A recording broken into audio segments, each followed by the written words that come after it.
Welcome to the episode. That's not how I start things. Welcome to episode 14 of the official GeekSpeak podcast. I'm your host, Sean, and joining as always is my co-host, certified clock app aficionado, Rudy Rudolph. This is the podcast where we watch movies, make movies, play games, and more. What else can you ask for? And today we're actually joined with a guest. This is NikhilClayton. He's on TikTok. Say hi. Hello, everybody. So introduce yourself, yeah. I'm NikhilClayton. I'm on TikTok. At NikhilClayton. I make silly skits about comic books. Yeah. The IRS. He has about 600,000 plus followers, I think, and that's amazing and good job. Thank you for coming out today. Of course. Yes. Thank you for having me. What was the name you gave me? Certified clock app aficionado. So the clock app is TikTok, and as someone who just got the app today, you are the number one expert on all things TikTok. Yes, I know all. You follow, all I think, 10 accounts. Yes, I'm doing great. One of which is NikhilClayton, so yes. Winning. You made the cut. Fantastic. All right, so if you are listening to this right now on things like Spotify or Audible or wherever, we're also on YouTube right now, in person, so that's pretty cool. You can watch this video. Josh will be editing our 2-camera setup. Woo! I'm so sorry. It's all good. I'm the one to ask for this. And so usually every episode we'll be going through a different Disney Channel original movie, or DCOM for short, and we'll see how in a short period of time the biggest media company on Earth catered towards solely children with a large sample size, and we'll see inequality changes, etc. We did not make Nikhil watch it. I would have watched it if I know what it was. I understand and I appreciate that, but I don't want to make you watch these. When we do High School Musical, we'll call you. But only that one. No, Sky High didn't go to theater. It went to Sky theaters. High was an actual movie. Not a DCOM. But today's will be Don't Look Under the Bed, and we'll insert that edit of us talking about that somewhere in this whole video. So enjoy that wherever it comes in the edit. So we have news to talk about. A lot of stuff has happened this past week in the world of news and film and comics and stuff. First thing that happened was the Oscar nominations went out. You like the Oscars, right? I love the Oscars. They are nonsense, but really fun nonsense. Absolutely. Is there anything you guys want to talk about specifically with the Oscars? Like Best Picture, potentially? I'm not a fan of Don't Look Up getting nominated for Best Picture. Have you seen it? I have seen it. The rest of the nominees are fine. I haven't seen Belfast, Drive My Car, and there's another one I haven't seen. King Richard? No, you saw that. No, I've seen that. I don't remember what it is, but overall, I think this year they did a pretty good job. Coda, that was the other one. I have seen, now I think 4 of these. I've seen Dune, Licorice Pizza, Nightmare Alley, and West Side Story. I still need to see Belfast, Coda, Drive My Car, and Don't Look Up. And King Richard, I think, yeah. I am least looking forward to Don't Look Up. I have seen Vice, I have seen Step Brothers, and Anchorman. Those are my Adam McKay films I've seen. I liked one of those. Vice, I thought the content was interesting, and it was a clever story to tell, but dear God, the editing killed the entire film to me. He edited like a comedy, and it's like a satire. It did not work at all in the post-credit scene for no reason, like a Marvel film. Buddy, you're going to hate Don't Look Up. I've been telling him for weeks to not watch it. And it's some of the worst editing I've ever seen in a movie. And what does it have? It got nominated for Best Well, Editing. no, I will say this. Personally, I like Don't Look Up. I agree that it shouldn't be on Best Picture, but I did enjoy the film. So I'm giving myself a challenge now to watch all the Best Picture, Best Actor, Best Supporting Actress kind of nominees, and it's gonna be a challenge. I've watched a decent amount. Last year we already did the Best in 2021 episode 2 episodes ago now. So I really want to see Drive My Car. I've heard great things about that. Oh, I saw that the other day. It was fantastic. Power of the Dog's on Netflix. I'm gonna watch that tomorrow. Power of the Dog's pretty damn good as well. It's really good. I'm mad at myself. Usually, I'm really into movies, and I have usually seen most of them when the Oscars come out. And I make a attempt every year, and usually succeed in watching everything that's up. This year, because I've been so much more focused on comics, I had only seen 2 of the Best Pictures, and then I went and watched Drive My Car, so now I'm up to 3. Nice. But wait, so you saw Don't Look Up, Drive My Car, and which one? Power of the Dog. That's right. I'm seeing Belfast tomorrow. Licorice Pizza's weird. Watched that last night for the first time. What a film, y'all. Bradley Cooper, wild. I love that the kids, though, or the teenagers, looked like people. Not like celebrities, not like no acne. No one had washboard abs. It wasn't KJ App in Riverdale. You're telling me Riverdale isn't realistic?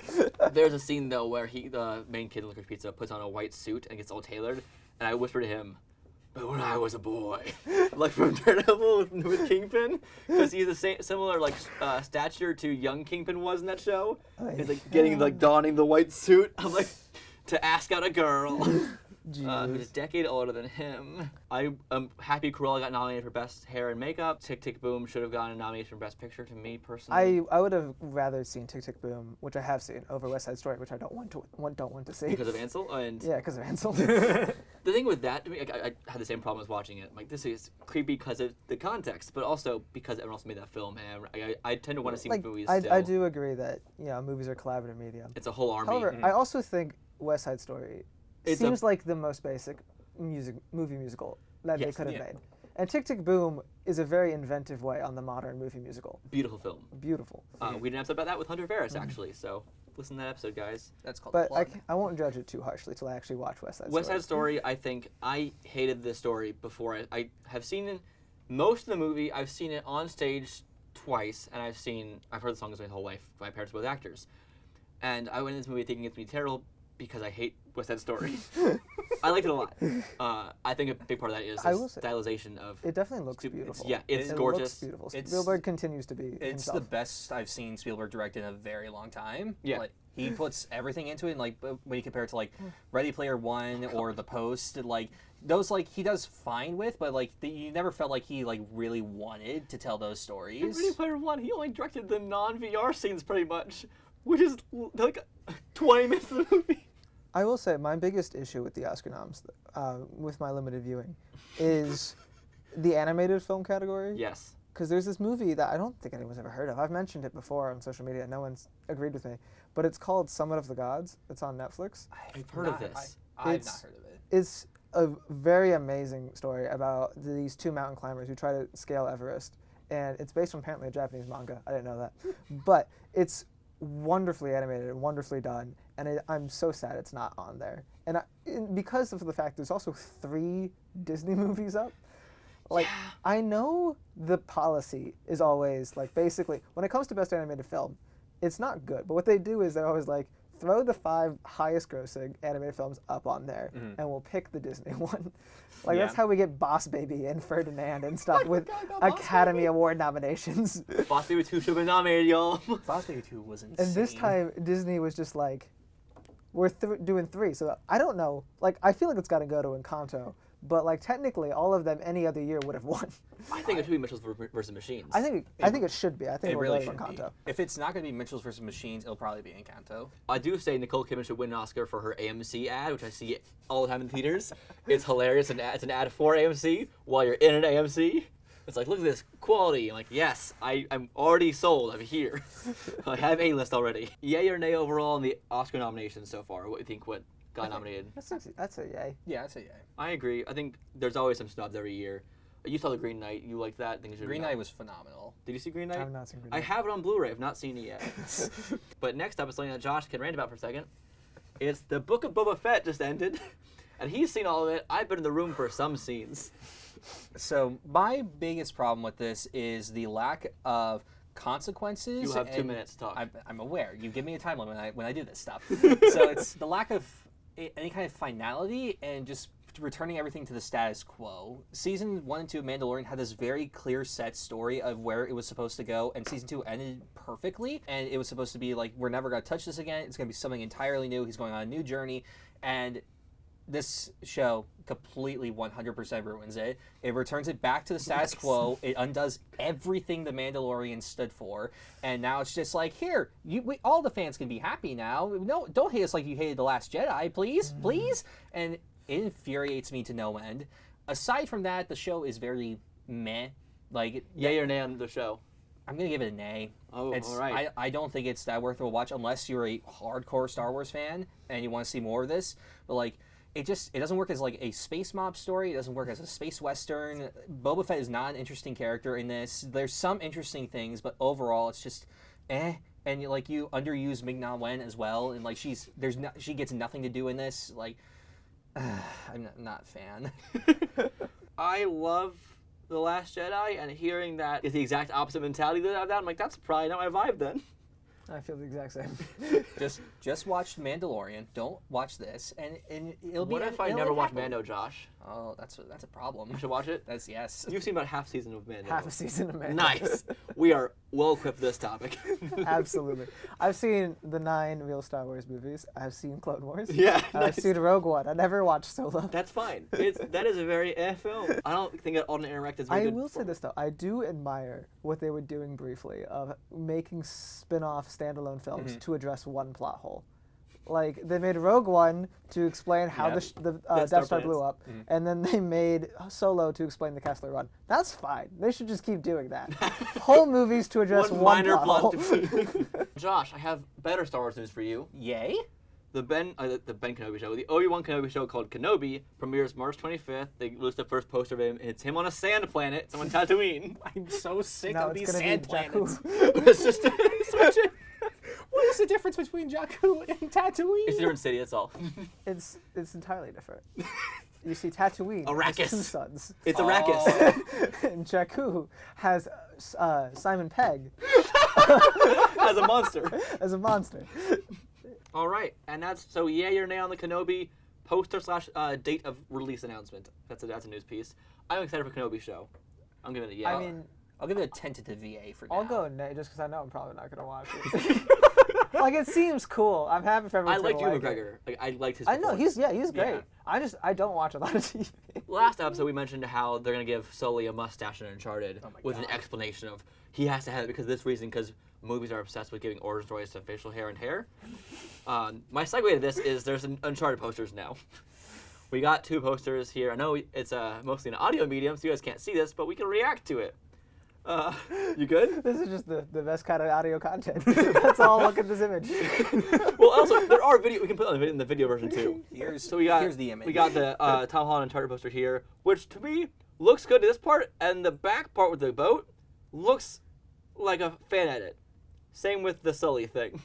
Okay, but that grabs my attention. It's just Yeah. like, why the fuck are they flying a the pirate Sully ship? one looks much better. Like, in terms of just looking His realistic. face was looking confused. That's just Mark Wahlberg in general. I know. Mark Wahlberg's such a weird cast for that. Yes. Josh, since you're the Uncharted, you play Uncharted games? I have not played Uncharted. Me either. Since you play Uncharted, and you've been ranting about this on the podcast for months now, thoughts on the posters, yay or nay? They're better than that one poster with like all the heads on it. That's true. So I'll give it a yay. That's true.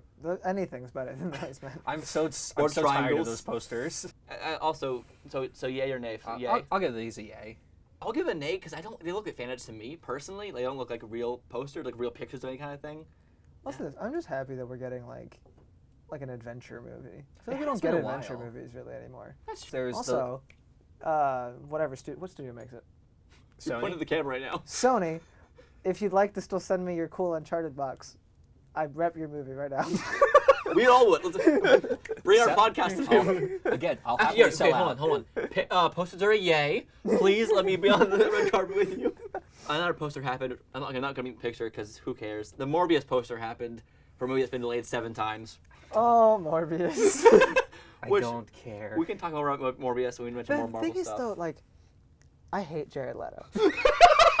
I don't think Jared Leto is good at what he does. And I No. think he's pretty pretentious in general. However, also this movie's been delayed 7 times. Yes, Which is a literally horrible 7. sign. It's and bad. also it seems to be trying retroactively, I'm pretty sure, to get into the Venom universe. Because I'm pretty sure it's Yes, supposed to come out before Venom. Yes, originally, yes. So all of those are bad signs. But the trailer did look cool. Yes, I saw that before No Way Home, and I was like, well, that's The one thing I not hate as about bad it, as I expected. I hate the line of, I'm Venom. I'm just kidding. I think that's funny, though, dude. I didn't laugh at it. I don't I know. think that's the kind of shit, like, if you lived in a world with Venom, why wouldn't you? Like, But the thing is, Fuck it. no one knows what Venom is. They don't know, like, he exists, because everything in both movies, he's been, in hiding and trying to keep himself out of the eye of the then public. he exists now. There's someone knows Venom. It's the internet age. Look, Like, the internet. If there was a giant black They had the goopy rave. boy, The rave scene happened in Venom if 2. there was a giant black goopy boy running around town, you would know about him. We'd all know about him. Look, that movie takes And place then if you in... saw a real dude who just suddenly grew giant fangs, you'd be like, well, that's probably Venom. Like, That's fair. it's Conspiracy logical. theories. But that movie You wouldn't takes think place... this is an unrelated vampire.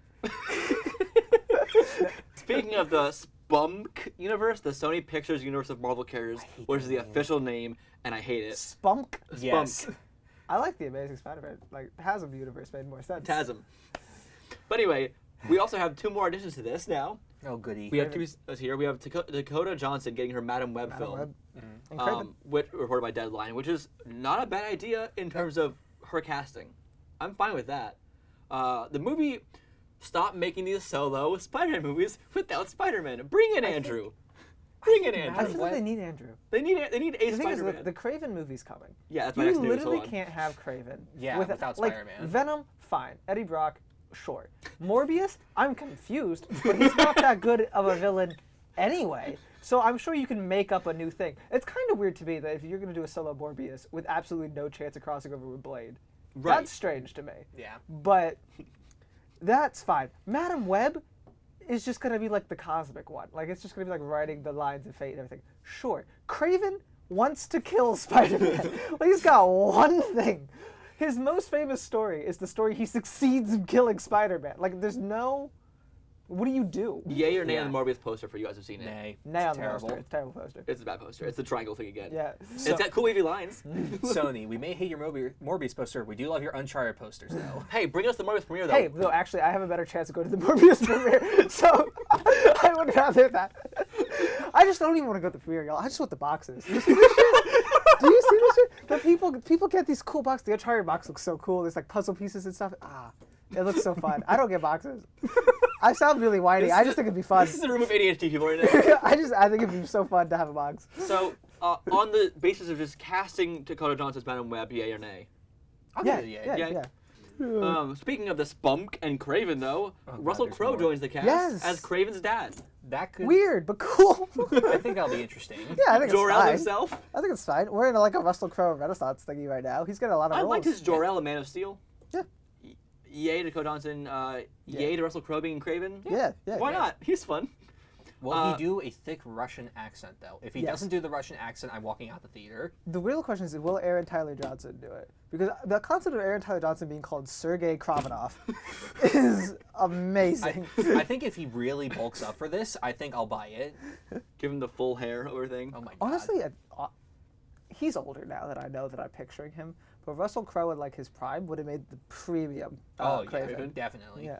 Like that Gladiator Russell Crowe definitely would have. We're gonna switch vibe for a minute. He could be called Sergei Kravenov. I wouldn't bat an eye. I'd be like, that makes sense. Russell Crowe. Yeah. Hey, Sergey. I'm fine with this. Yay. Yeah. We have one more piece of news for the day, and then we'll move into our main topic. This involves an MCU property called Ironheart. If you're not familiar with who Ironheart is as a character, she's Riri Williams. She's a 16-year-old woman who basically is the next Iron Man kind of character. She's really cool. Has a good series. I think I read her. Rip War Machine. Yeah, right? Like, Falcon gets to go out and become Captain America. War Machine's just looking sad. And they She's just recap- like, I'm here. well, Don Cheadle probably wants to be out eventually anyway. I He's understand getting that. his own show. Armor Wars, yeah, I know. Which is to introduce this character. Yeah, it's to introduce Ruby. God damn it. Anyway, the news is that Anthony Ramos, of Hamilton fame for a lot of people here. Cheating fame. What? Oh, yeah. Yes. Joins the cast of Ironheart. Also in the Heights. Yeah. And the next Transformers. Yay or Oh, nay God. on him joining Ironheart? Say yay. Oh. Marvel, with the exception of Iron Fist, has never steered me wrong on casting. Yeah. So, I don't hate any of the castings really, yeah, so it's fine. Yeah. Well, Incredible Hulk, you hate the movie, so. You just yeah, have but a- Norton's still a good cast. Okay, It's that's just fair. like, not Yeah. as good as Ruffalo, but they did it better the second time, so I was You fine with just- that. But Anthony Ramos joining Ironheart seems fine. I liked the Hamilton recording. I have things I can't get tickets to Broadway to see it. Yeah, well, I mean, I watched right. on Disney Plus. I don't have Yeah. the tickets for Yeah, Broadway. same. I liked him in the Heights. Yeah, he's fine. I wasn't a big fan of In the Heights in general, but he seemed fine in it.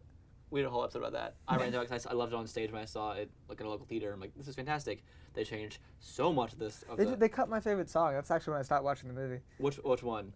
In Utah. Yes. I got so upset about that. I got furious. Okay, that's our news. So that was what? No, go on. Okay, I like your shirt. Oh, you want to? Uh, Oh yes, this is a one-of-a-kind GeekSpeak podcast shirt that he got for me as a present. If you're interested in buying one, we don't have a store to sell these. Yo, I feel you. I keep telling people I'm going to start selling merch. I just don't. But if you start following us more and telling people, we We might might, in the yeah. future. But not this one. Our This is mine. listenership fluctuates every episode so drastically. How much do you guys usually get? It varies from like here's 10 to here's 100. Like it's not usually a big podcast, but we just haven't been consistent enough. That's the only problem. Because of school. Yeah, Makes sense. I think our biggest episode was with yeah. That's on the back. I have, if you listen to the podcast for a while, it has every nickname he's gotten in every episode thus far. I don't know if they can see. Yeah, it's on there. Yeah, it's on Paul. This is a weird promise. I think my favorite one here is Mysterio's right because he firmly believes that. I totally firmly believe that. How can you believe it? He's joking, of course. I think so. It's not even an actual debate. Like our world, it's a debate in their world. Yeah. We know what happened. That was the joke. Mysterio. Let me break this down for you. Mysterio was a hero. Okay, JJJ. I love they couldn't recast him anyway. So our main topic today is about the X-Men because Nikhil is a huge X-Men fan and he knows a lot more about X-Men than we do. I have read comics intermittently throughout my life. Josh has read almost none. I've read some sporadically, mostly just Spider-Man stuff. Right. I love when Study. I love when in the Ultimate Comics when Kitty and Peter were a thing. After not reading the annual when I was reading Ultimate Spider-Man, I'm like, oh wait, what happened here? That happened off the page from the main series. Like, I missed something. I forgot annuals existed when I was reading comics a few years ago. I'm like, wait a minute. I always forget annuals are around. I was reading like 3 different series at once. I'm like, what is happening now? Things just changed. But yeah, that was really fun, and he has a lot about X-Men. We both seen all the movies, of course. I've watched all of X-Men Evolution 3 times, I think, in my whole life. I've seen it twice. I own the first season on DVD, actually. I may have seen it twice. All when I was a kid. And then I've seen all of Wolverine the X-Men, the one season it is, a few times, and the 90s X-Men show more times than I should have growing up. I don't remember almost any of it now because it's been so long. But it's a really good show and a great job of depicting Gambit, which is your favorite X-Men character. It is. I love my favorite's Nightcrawler. Fair. I love Kurt. Very And Gambit's, I think, probably number 2 for me. He's just cool. Like, it's nothing more than that for me. He's just cool. Yeah, that's totally fair. Like, that's a good factor to have. People are getting real fed up with me online now about Gambit. I keep talking about it. People are like I get that Gambit's your guy, but he can't come into the MCU this early. I'm like, fuck you. I would love to see a giant-sized X-Men lineup.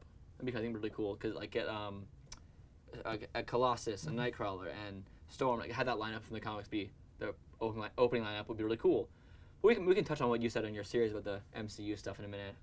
But Josh, who's your favorite X-Men character based on your movie knowledge mostly? My limited knowledge is the most basic bitch-ass answer of Wolverine. That's the only real answer if you've only seen the movies. Yeah. Because, like, the movies, and we'll get into this. Everyone kind of sucks. But Wolverine, like, they care about writing him, not so much for everyone else. Yeah. But Origins was my first ever X-Men movie I saw, so that kind of just set the precipice for Wolverine being my favorite as a kid. And like Spider-Man: Web of Shadows, that game came out. I got to fight symbiote Wolverine, which was really cool. That sounds amazing. Yeah.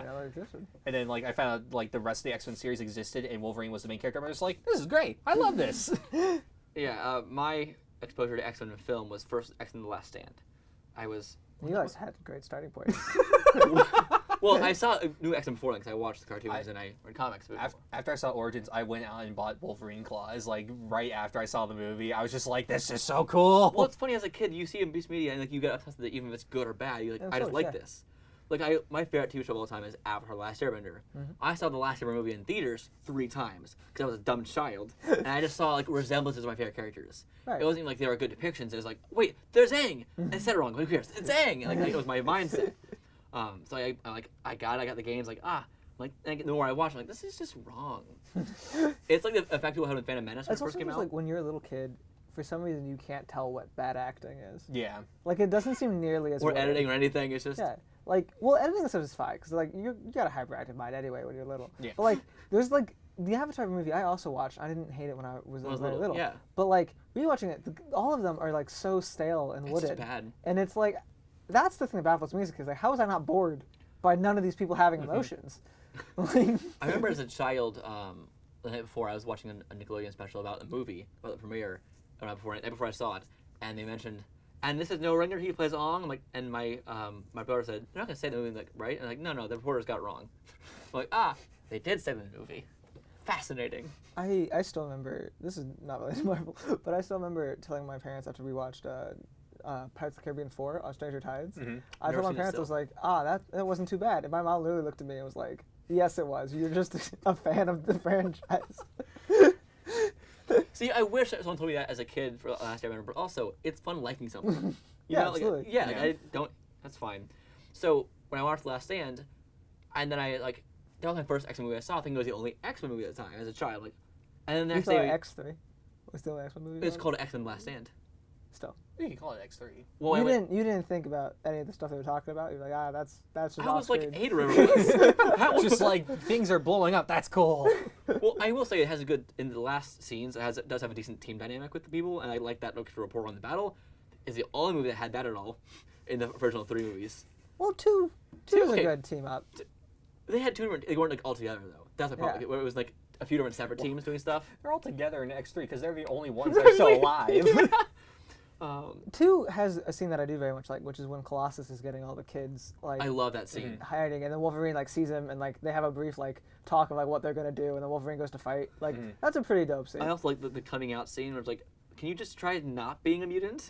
Like, interesting reaction. Interesting coming from you, Bryan Singer. Right? This is some interesting. It definitely tainted those movies a lot more than they already were tainted by making those movies. So overall, I like most of the X-Men movies at least okay. I'd say yeah, most of them are okay. It is the weirdest franchise of movies that you Right. could think of because nothing in the timeline continuity makes any damn sense. No, it does. It just loops on itself. Once you understand the loop, it's all good. Tenet. It's a Jeremy Bearimy. Never mind the fact that in the first 3 X-Men films, they introduced Kitty Pryde 3 4 times. different times. They really do. They really do. I know they use 3 different actors for the Kitty over 1, 2, and 3.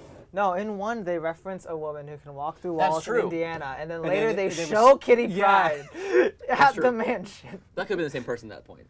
That would have been Ah, really weird. It's just not like- been that long. But it is funny. It is 3 different actors playing the role over 3 different films. Like that's.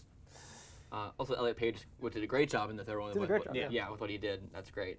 Let's see. Okay, let's start with X-Men 1. Are we just going down? Yeah, I have movie listened by to movie? Let's talk about the movies. Oh boy.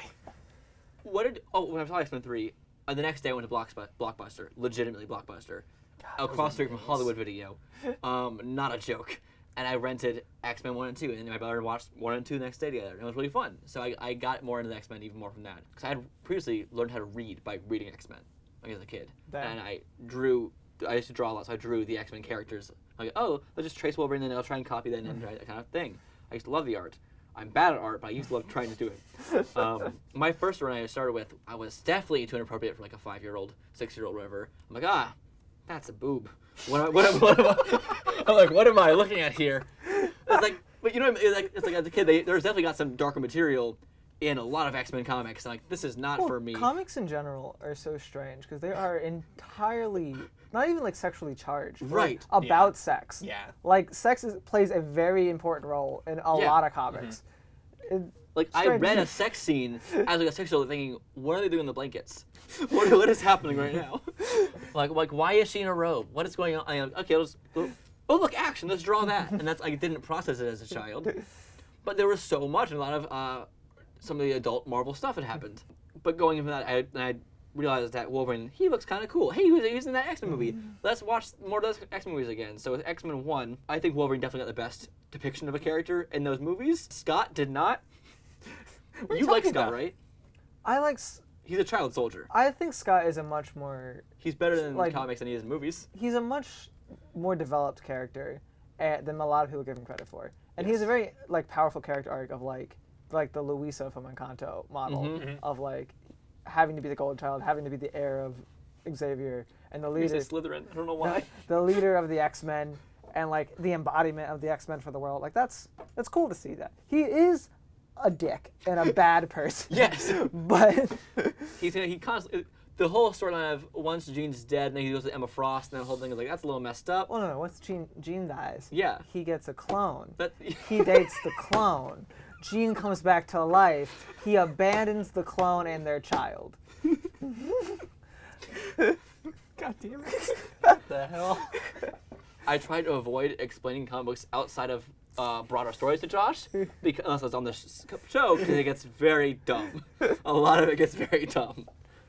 But yeah, a lot of things he did with both cheating on Emma and Jean more It's than okay. one time. His brother falls in love with the clone later. Also, his son is his dad. No, his son is Cable. Yes, Yeah. you've explained this. That's the son he abandons.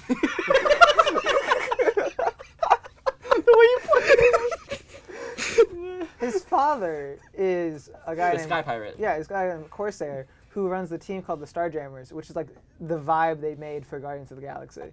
Yeah. And also on that team in space of pirates is the man Raza, who is the guy in Iron Man 1 who takes Tony prisoner for no reason.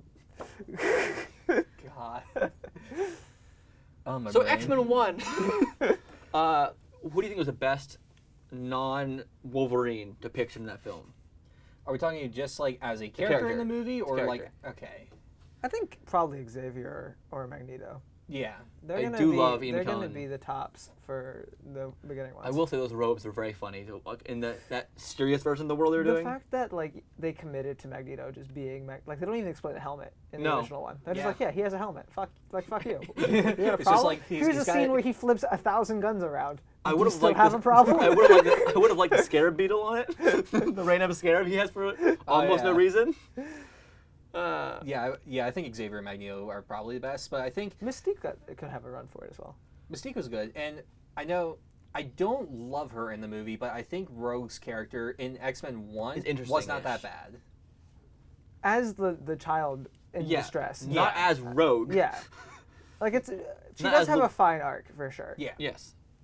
Then after that she does Her and nowhere. Wolverine's dynamic is also I did like very that. nice. Yeah. It's weird because they're the same age, but like in this, she's a child. Yeah. But like, well, same age. Wolverine's 300, Yes. but whatever. Appearance wise. But like, here's the thing that you probably don't know. Guess who in the X-Men 1 movie, in the comics, Rogue had a very serious relationship with. Serious enough that when she got married to Remy, she felt the need to go have a conversation with this man about it. I'm not saying this one. Oh, so it's an out there one then. X-Men 1. I'll go really weird. Sabretooth. No, Magneto. Oh dear God. What? Well, she was also in Brotherhood in the comics. Yeah. First, before she was an X-Men. I think I have heard about that. Well, she's also the daughter of Mystique. Yeah. Yeah. Yeah. Uh-huh. And what's her face? The Destiny. Yeah, thank you. I can picture her entire face and body. Yeah. X-Men 1 overall, yay or nay? Which is like- Do you give? I'm sorry, I'll keep going off track. Big rip to Nightcrawler. Nightcrawler is the abandoned son of Mystique. Right? Who then went and adopted Rogue. It was just like really fucked because like Mystique's also blue. Right. Yeah. Like you think she wouldn't be so upset. But she threw him off a bridge. She literally, in one of the comics, threw him off of a bridge. I Oh, didn't know. I'm pretty Yeah. sure that she got rid of him because they were like being hunted. I thought. yes. They're being hunted. Hold on, let me explain this. My child, I love you. You're being hunted. That's Yeet! actually what happened. So, in the comic panel, and they actually do a bit of this in X-Men Evolution at one point. And they They do explain the Yeah. X-Men Evolution's the only one that goes into like how fucked of a situation that the is. family dynamic is. But the scene when in the X-Men Evolution, she stumbles and drops him off the bridge into the water. In the comic that it's based on, she's like, be free, and like yeets the boy into the river. It's Free my child. That's basically how it happens. It's running, but also she was repulsed by the look of him being blue like her, That's fucked. which is really I dumb. thought you were just gonna say she was repulsed by the look because he's blue. I'm like, you're blue. That's what it Well, was. she cannot be blue. Yes. She has that option. Just like Jennifer Lawrence. Oh god, we'll get in that. We'll get in that. Yeah, we're all the same reaction on that. X-Men 1 overall, I think wasn't a terrible starting place. No, I think the first two are fun. I just rewatched them all to do my series on like comparing them. Yeah. So I rewatched them all in December, and I rewatched the first two with two friends of mine who had never seen them, and they enjoyed it a lot still. When I was rewatching, I was like, this is a little hokier than I remembered as a kid. Yeah, I watched them But all with my girlfriend. They enjoyed it a lot still. So I'm like, it's still a fun time. That's campy. Which is funny because it's trying to be like the early 2000s edgy, Yeah. but it's very campy. by being so, it becomes campy. What's funny is I watched those with my girlfriend when we were watching WandaVision once they introduced, later on Ralph Boner, once they introduced him, like, oh, we have to watch X-Men now. And then, so she gets references. I'm like, oh. Oh, that was a waste. I'm, We still got time. I'm not so sure about. oh, the I Ralph think he's Boner going to thing. still be a variant, which is a dumb thing now. I like the concept of variants. I It's do just too, but they it's make it so complicated. Right, that's the issue. Yeah. If they wouldn't make every character a variant, that would be helpful. Like, Yeah. and then the convoluted title of the second one, X2, X-Men United. Official title. Well, Like that's X-Men United, yet they're all separated from one another. It's funny. My favorite thing in this trilogy is they have to nerf Professor X by just either knocking him out for the movie or killing him. Every movie, he gets Professor X'd where he can't do anything. I will say this: X2 is based very loosely, granted, on one of my favorite comics of all time, which is called God Loves Angels. And very loosely. They took the God Loves part out of it. All the Christian, like the evil of religion aspect went away, and they replaced it with evil of military, which is fine, but also valid. It definitely dives into more concepts that are like more core to the X-Men, of not just mutant bias and stuff like that, but even stuff like Charles Xavier not being on the up and up. Like there's the whole thing about him messing with Wolverine and Jean Grey's mind for their own good, and Wolverine being mad at him and everything. Like that's like pretty good. And then the whole thing of him also being not infallible. He fails against Mastermind. The fact that Mastermind is the villain in this movie, strange. Weird character to choose. Also, to like Mastermind in the. Have you seen X2? Yeah. Mastermind in the comics looks like a carny. He's got giant brown mutton. He's got giant mutton chops. He carries a cool cane. He wears a brown suit. Huh. I don't know why. He's also not the son of William Stryker. Right. That's because it would have been too ridiculous to see. This is how he looks normally, like this kind of look. I feel. And more like this is what I was talking about. Yeah. Yeah, that's Mastermind. Okay, that looks. He's also in the 90s show. Yeah, that's Mastermind. Okay. To the point of I was watching this and I was watching the X2 rewatching and I was like, I don't remember Stryker having a son. Actually, specifically Stryker, his own son. Right. So, all right, this is an audio medium. Stryker murdered his own son. But, so I was like, who's this Jason that they're doing? And then it occurred to me, like, his name's Jason. Right. And I was like, wait, is this supposed to be fucking Mastermind? And it was. And it was. It is. But, Also, interesting choice from from Revan to Colonel with Stryker. Yeah. It's like, all right, because they remove the religion aspect, like you said.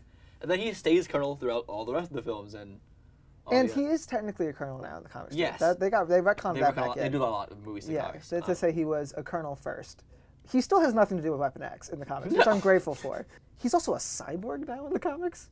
Didn't know that part. Strange. It makes me sad because he's such a beautiful villain of just this televangelist guy who is just spewing hate and construing mutants, who is construing mutants as villains. Right. And like, is he also kidnapping Charles Xavier to try and make him wipe out all the mutant race? Sure. But at his core, he's just a dude. And I don't like that he's like now a cyborg and also the military and also made Wolverine and like stop. Yeah. He's just a guy. He's a reverend. Let the villains be people in comics too. Exactly. Overall, though, on X2, you are iffy on this one, right? I'm iffy on the first two, and I think it's more because like they have interesting ideas, but it more comes down to the characters themselves, and most of them not being that interesting. Like Nightcrawler, when he's introduced, not only is the opening scene badass, but he has an interesting character. And Alan Cumming does an amazing job with him. Yeah, this is a great character. But then, like about halfway through, they don't really know how to use him except as a plot device, and it's just like you're here, you can teleport. Teleport me. They boosted the Nightcrawler. Like the weirdest part of God Loves Man Kills is that Nightcrawler isn't going through his shit because like he is a priest, like you think he would be, and he shows up in it. He's just not that important of a dude for it. They boosted it in the movie. They're like, oh, now we'll actually address the religious aspect of Nightcrawler. And then they took all the religion out. Like it was just such a strange series of choices. Also, why the tattoos? Like he had why the markings? Like it was for every sin, but it was just like because Da Vinci Code had just come out. I don't know.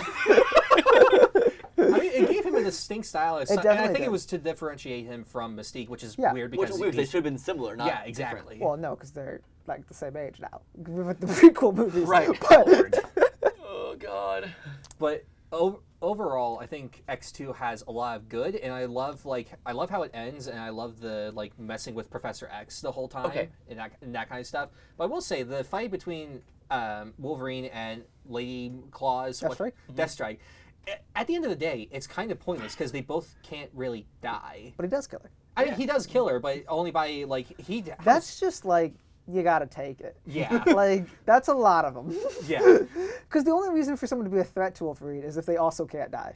Yeah. Because then it's just the fight is never ending. I do also really appreciate that they let Wolverine be a murderer in X2. Yeah. Like Wolverine. He kills many people. The murderer. There's one of my favorite things in a comic book called Mutant Massacre, fun time, is a line specifically about basically something happens to Kitty Pryde, which makes Colossus very upset. So Colossus murders the man who ended up not killing Kitty, but who he thought had killed Kitty. Then there's like this whole thing about like how weird that was, and that the designated murderers of the X-Men, the people who usually do it, are Rogue and Wolverine, and everyone else does the nice hero stuff of like. They mentioned in Deadpool as well how Colossus is like all about saving people. And they're like they do it, and they're like the X-Men are the heroes. They're nice, they're good, they want to save people. Hippocratic Oath, whatever. Wolverine is Wolverine. He's a murderer, and Rogue at this time was still an ex-villain, so she's a murderer. And so they kill people. Storm has an amazing line of like in that same comic where she's like, Storm. The whole thing is people are the race of mutants. There could be a lot. Race of mutants called Morlocks who live underground are being systematically murdered, and it's almost set up like a horror. So they can't blend in. That's part of the thing about Morlocks is they're underground, so they don't look like humans. Also, actually, one of the Morlocks is Leech, who is the entire plot point of X3, but. Yes. Leech, who looks like a green lizard and not a normal kid. Something I think X3 actually improves on, because if his mutant power is to negate mutant powers, why would he look weird? Yeah, that's what it looks like here, yeah. He's a weird dude. But the mutants are getting murdered is the thing. Everyone's in the sewers. It's carrying out kind of like a horror film. There's a brief crossover with the 5-year-old Power Pack that was the children's line of Marvel at the time, where they also almost get murdered. That doesn't matter. The Power Pack. Why do I remember that? But things you know. Storm has a line after the first incarnate when they meet.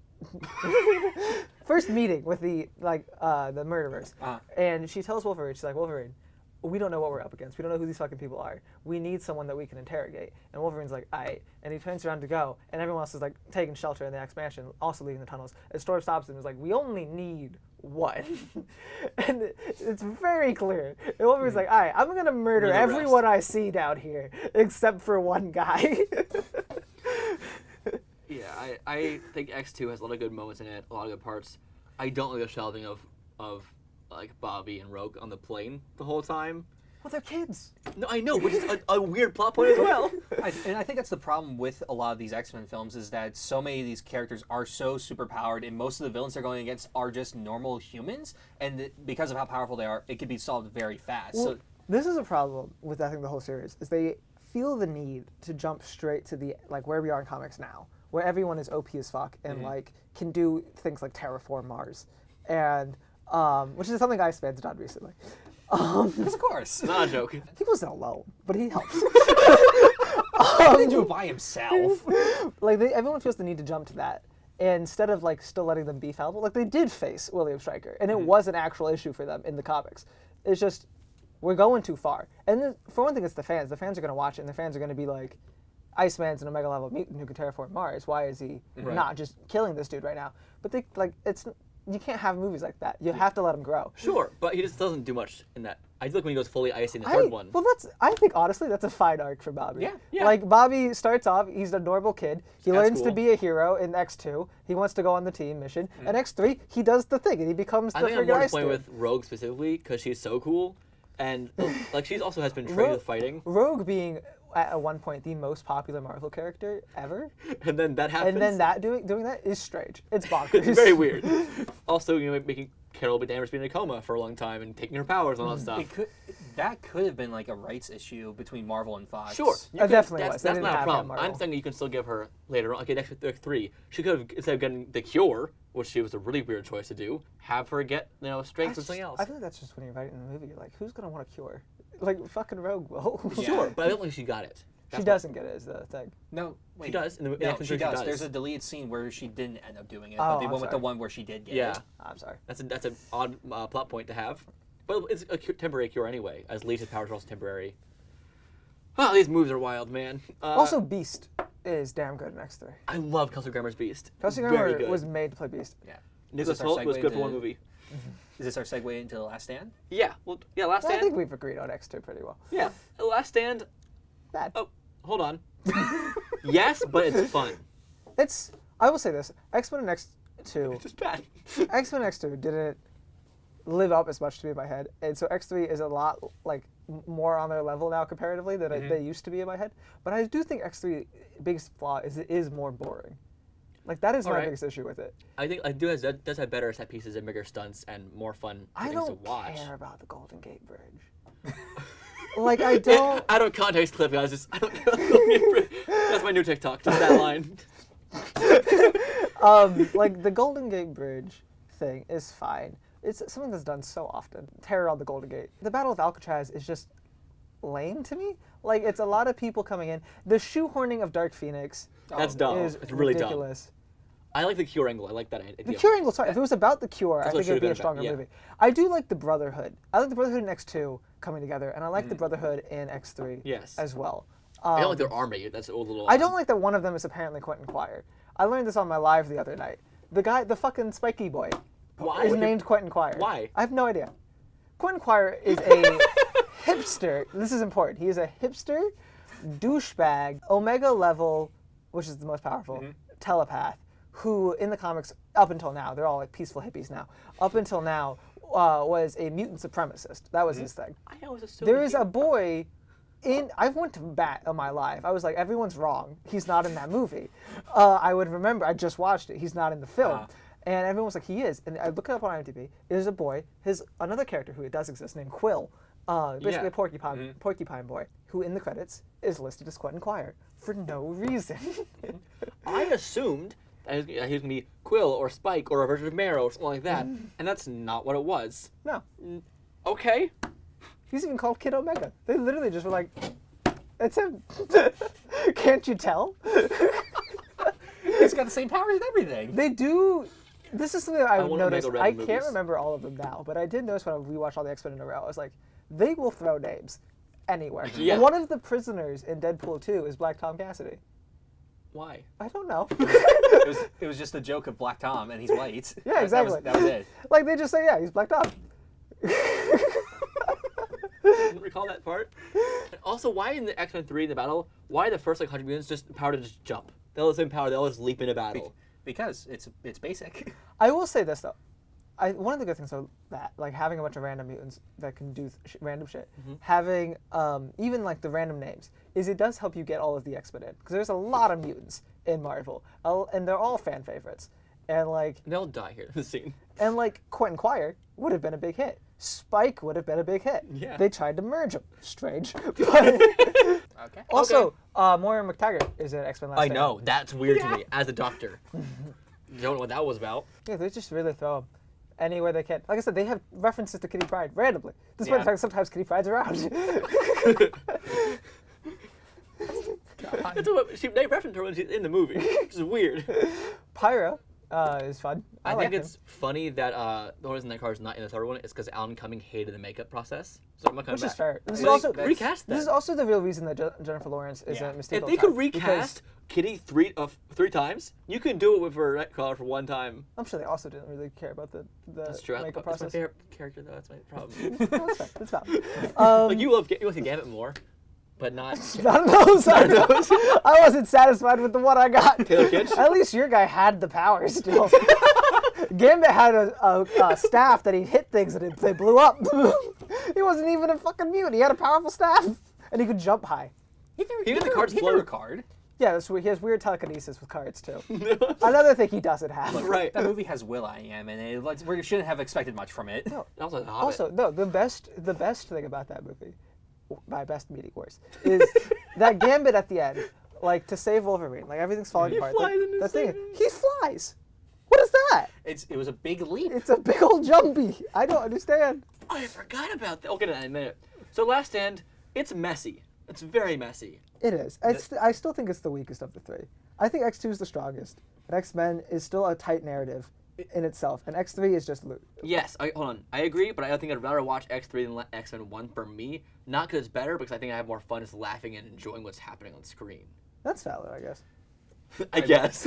Whatever. I will say I do hate at the end of seeing like Magneto, like he can move the magnetic chess piece. So I'm like, well, then the whole movie was just pointless. Then nothing. Well, mattered. they still won. They still won, but like at the end, This is the problem with how they were trying to do three different plots. Because they were trying to do Magneto and the Brotherhood doing Supremacy. They were trying to do the Cure, and they were trying to do Dark Phoenix.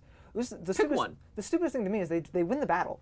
And then it's like, oh, now I fucking forgot about Dark Phoenix. So Wolverine, you gotta go kill her. Yeah, it's just like, yeah, she did nothing the whole time. It's just like, oh yeah, I guess we gotta use her. Start Also, she's everyone. not the Phoenix. Like, Phoenix is like a name for a repressed identity she's always had. Look, it has nothing to do with space fire Jesus.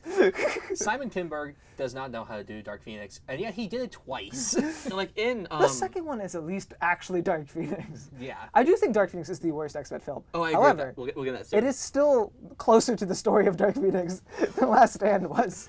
Like in the 90s show, it was also like a mind space parasite from the, which is how it should be. Yeah. Unlike It's fire space Jesus. Yeah. Instead of, I have repressed some anger issues. Which is what it basically is. Yeah, she also just like, she does the Matthew Malloy. Like, she literally dies. And because it's not Space Jesus, she wills herself back. Like, she's like, oh, I went to the Phoenix mode and I'm back now. Right. You died. No, she's fine. She stopped the water. It's fine. It's totally fine. The lake's, she's been there for a long time. Also, there's 3 deaths. Scott died, Xavier died, and Jean died. Cyclops dies in the least, like, It was meaningful right way. out. It was because James Marsden had a contract with Superman Returns. He went to go do that instead, which is an interesting choice. Neither was a great career move for him. Marsden, dude, he could have made. He looks like Cyclops, and he's Yeah, he actually a genuinely good actor. He is. He could have done Sonic. so well. I think he actually looks more like Cyclops now, though, which is funny. Like, he's Yeah. gotten older. Like, he could do it again. I would be fine. But like, Cyclops is a man who most of his comic stuff, especially now, is all about. I'm sorry, I'm probably getting this feedback with my arm. Most of his comic stuff is about how he is the X-Men. Like when Captain America was like, the real leader of the mutants is Cyclops. Like, Beast has said that everyone, like, for as much grandiose things as Xavier has said, since the beginning, everyone, when the chips were down, was going to follow Cyclops. When the X-Men were officially disbanded, Cyclops wanted to go do something, and he went to the Quiet Council of Krakoa, which is their like island they have now, and he was like, guys, I'm gonna go do this, and they're like, you can't, because the X-Men, it's basically the same shit as Civil War. They're like, the government says you can't go, and he was like, yeah, but I'm gonna go.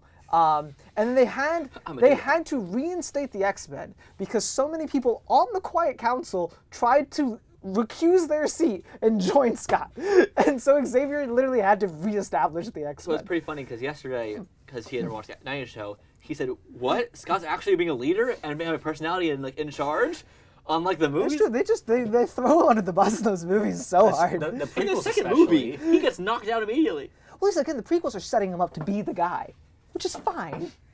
But like, But he's never actually the guy. he's never actually the guy because the prequels are bad. But Okay, Last Stand. Oh, X2 yay. I'll give X2 X2 a yay. Last Stand, nay. nah, yeah, for me too. I'll give it a yay to be I annoying. don't want to watch Last Stand. I'd watch X2. I probably wouldn't be one of my top picks even of X-Men films anymore. But I would watch either X2 or X1 above X3. Next up on the list of chronological order is in terms of when they actually I released. feel like we nailed this one. We've already got into some detail. X-Men Origins Wolverine happened. It did. Yep, it happened. It had your Had favorite him character of all fly. time. They What? made him fly. They gave him a boomstick. Like, The Blob, him being fat is not part of his mutation. He's just fat. yeah, that was a really weird choice. I mean, I feel like he is. That is supposed to still be like he is just drawn as a fat guy. Like it's Yeah, but how much more can you do? his power is strength, which came from like a blubber-like rubbery substance underneath him. Yeah, which But- is like, but he's depicted as fat. Like, Yes. the Blob's not a very PC character in general. I feel like the only way to represent him in a way that makes sense is just with a guy who's overweight. Yeah. What else? It has a Hobbit in it from Lord of the Rings. It does. It does. It has the With the light bulb power. light bulb guy. Who is somebody too? I remember looking up his name. I was like, of course you're He was a someone random important. person. This movie, nay. Nay. Nay. I don't Strong really nay. run it. I think it's definitely it's not the worst one, but it's my second least favorite one. It is a fun, bad movie to watch because It's nonsense. it's. I don't get it. It doesn't make sense at all. No. No, none of it. The one good thing from that, I will say, is the opening montage going through all the wars. That's what it should have been as a movie. That's what the movie should have been. Also, like X2 sets up like he's not the Striker I like most, but the Striker villain in X2 is good. Like he's a fine Yeah. villain, and the guy who plays him is great as it. Yeah. why they saw that and they were like, every villain from now on, whenever we do Wolverine, will be William Stryker, is just hilarious. To the point that he has like flashbacks. Like he goes into Days of Future Past and he's like unable to work because he's having PTSD flashbacks about William Stryker. I would go into this on Days of Future Past because that shit makes no goddamn sense, especially at the end. And when he's in Apocalypse 2. Yeah, that one is the best or second best. So have you seen the Wolverine? I have seen Wolverine. I like it. I'm the one who has not seen the movie, actually. I think up until like the final battle, it is a great movie. I would agree. The final battle is unfortunate in just that it does descend more into normal comic book Is Silver movies. Samurai any good in it? Huh? Is Silver Samurai any good in it? No. I would say yes. Okay. He's less goofy than he is in the comics. But with the entire How much less? In that he's serious. Okay. Here's the thing: the whole movie up until that final battle is like takes itself very seriously and does it in a much more dramatic way. It feels more like a samurai movie, which is what it should have been. Which is yeah, exactly. And then the final battle happens, and it just kind of feels like that the studio said you gotta have this big final CGI battle because there hasn't been much action in this movie. Which I definitely, it doesn't take me out of the movie like too bad. Yeah. I do still really love the whole samurai aspect. Yeah. And I love that this is the Wolverine versus Logan. Like I think that really sets up well. And a Japanese Wolverine story is something we needed. Yeah. Like it's such a big part of him. You could tell this is the first after First Class, the first X-Men movie that was just like I actually care about. Exactly. Yeah. They wanted, and also like this is post MCU and stuff. So it was like these movies can do stuff. And can be goofy. They can be very goofy. Yeah, like they can be like good. Like because their X-Men movies were like very much we're gonna make comic book movies and they're gonna be silly. The Wolverine was already like we're gonna subvert this stuff. We're gonna try and make a movie that is cinematic and is very nice. Like the opening with the Nagasaki bombing, like it was so different, so jarring, and it happens. Okay. It's great. How it begins. It is a great opening. With him surviving a nuclear bomb. That's an interesting plot point. And he's so good at it. Like, he's fantastic. No, it's not. I was gonna say it's Jackman's best time, but that's still Logan. Yeah. But it's Jackman's second best. This is why the Wolverine trilogy had the chance to be one of the best trilogies if Origins was not dragging it down. Because Wolverine and Logan are both great in my opinion. The final battle is unfortunate in that they did choose to pick. They were just like, we need to have a badass villain. Because the other thing is, if he was just in a suit, like in the comics, like if he's just in a gray samurai suit, it would have been really nice. Yeah, it would have been fine. I'm gonna give it a nay to annoy you both now since I've not seen it. How dare you? I'm gonna give Wolverine a strong yay. I'll give it a yay too. All right. Like it. Next up is my favorite X-Men film. That's First Class. That's your favorite one? Yes. I also love Matthew Vaughn.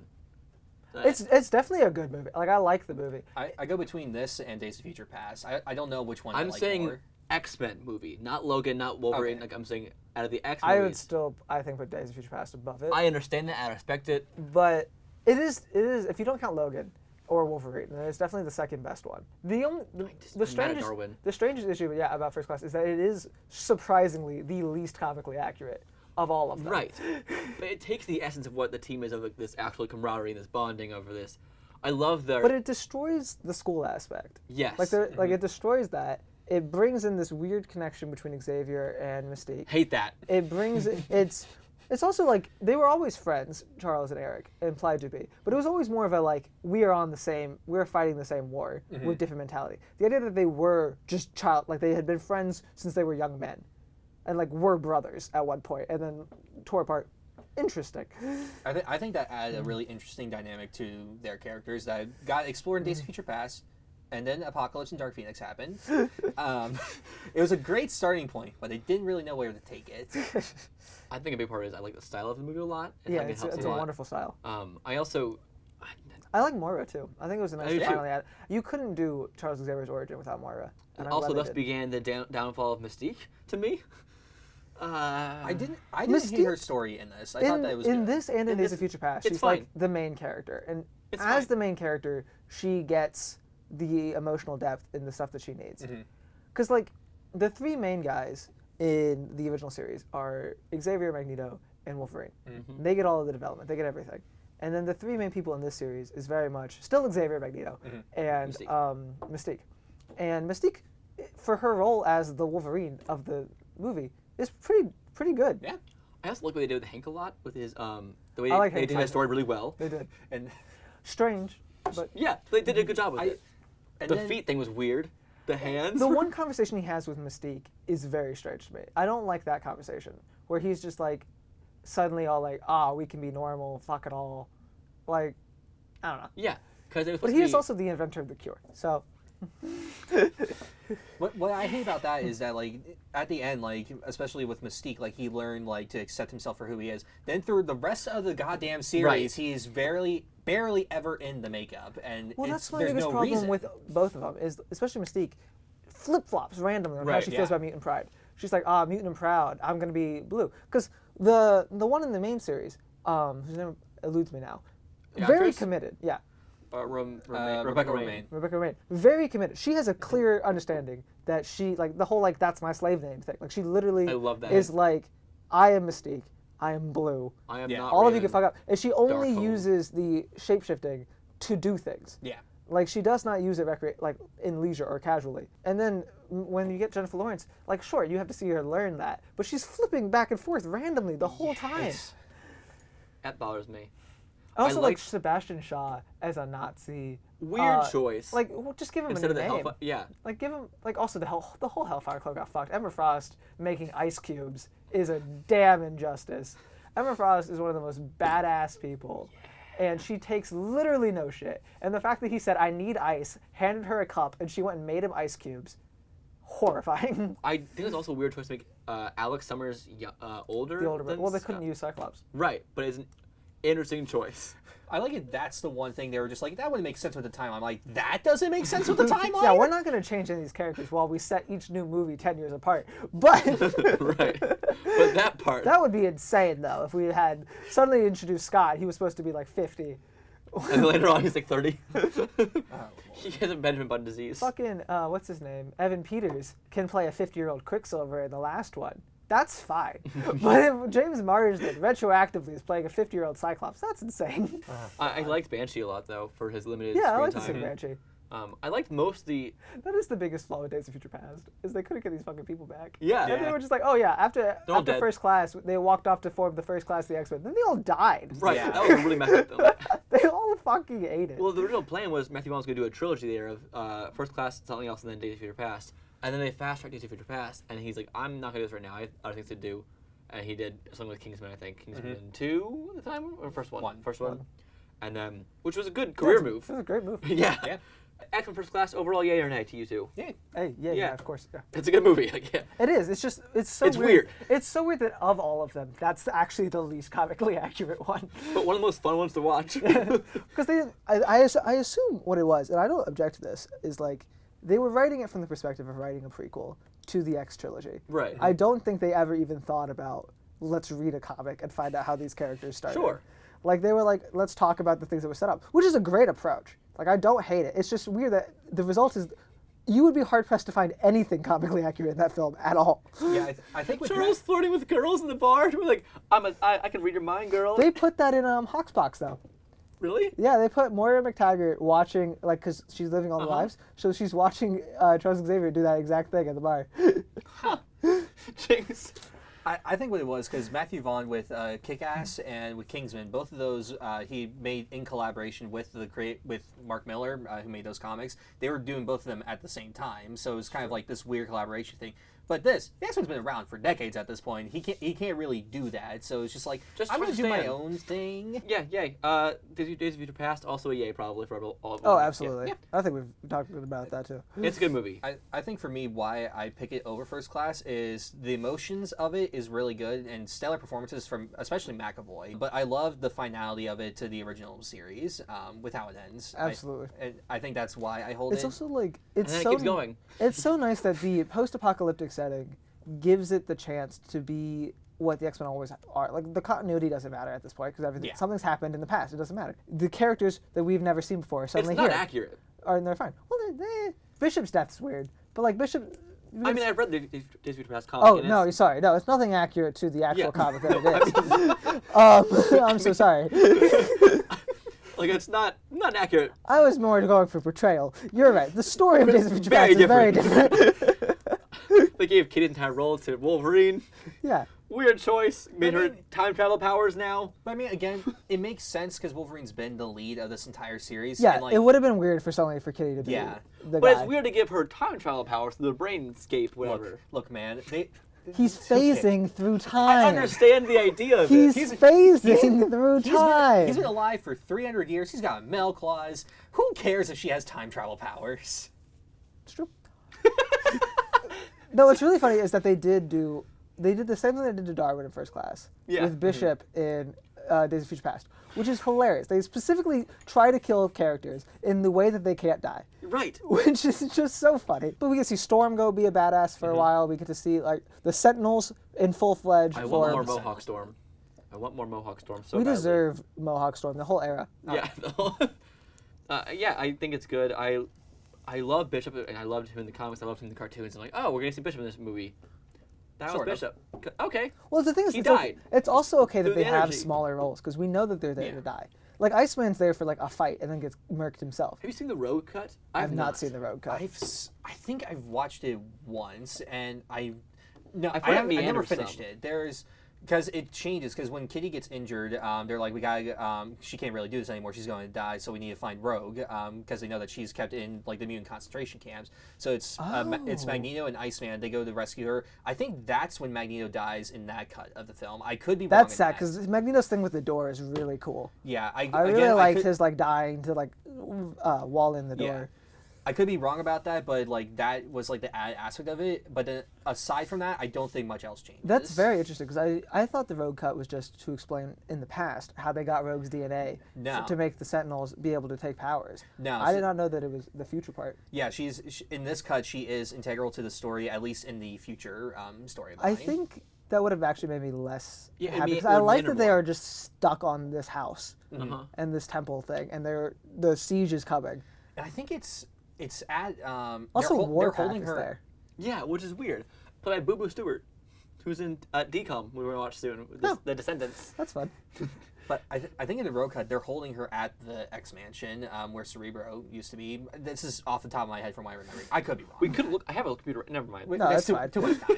No, Days of Future Past, I put it above, I think, because it's another one of the ones like X2 or X1 that's like a very tight story. Mm-hmm. It's very established, and it ends your in a future. very satisfying way of like, it ends in a very confusing manner and in which they reveal that Stryker is Mystique and then never explain it. Right, that's really weird.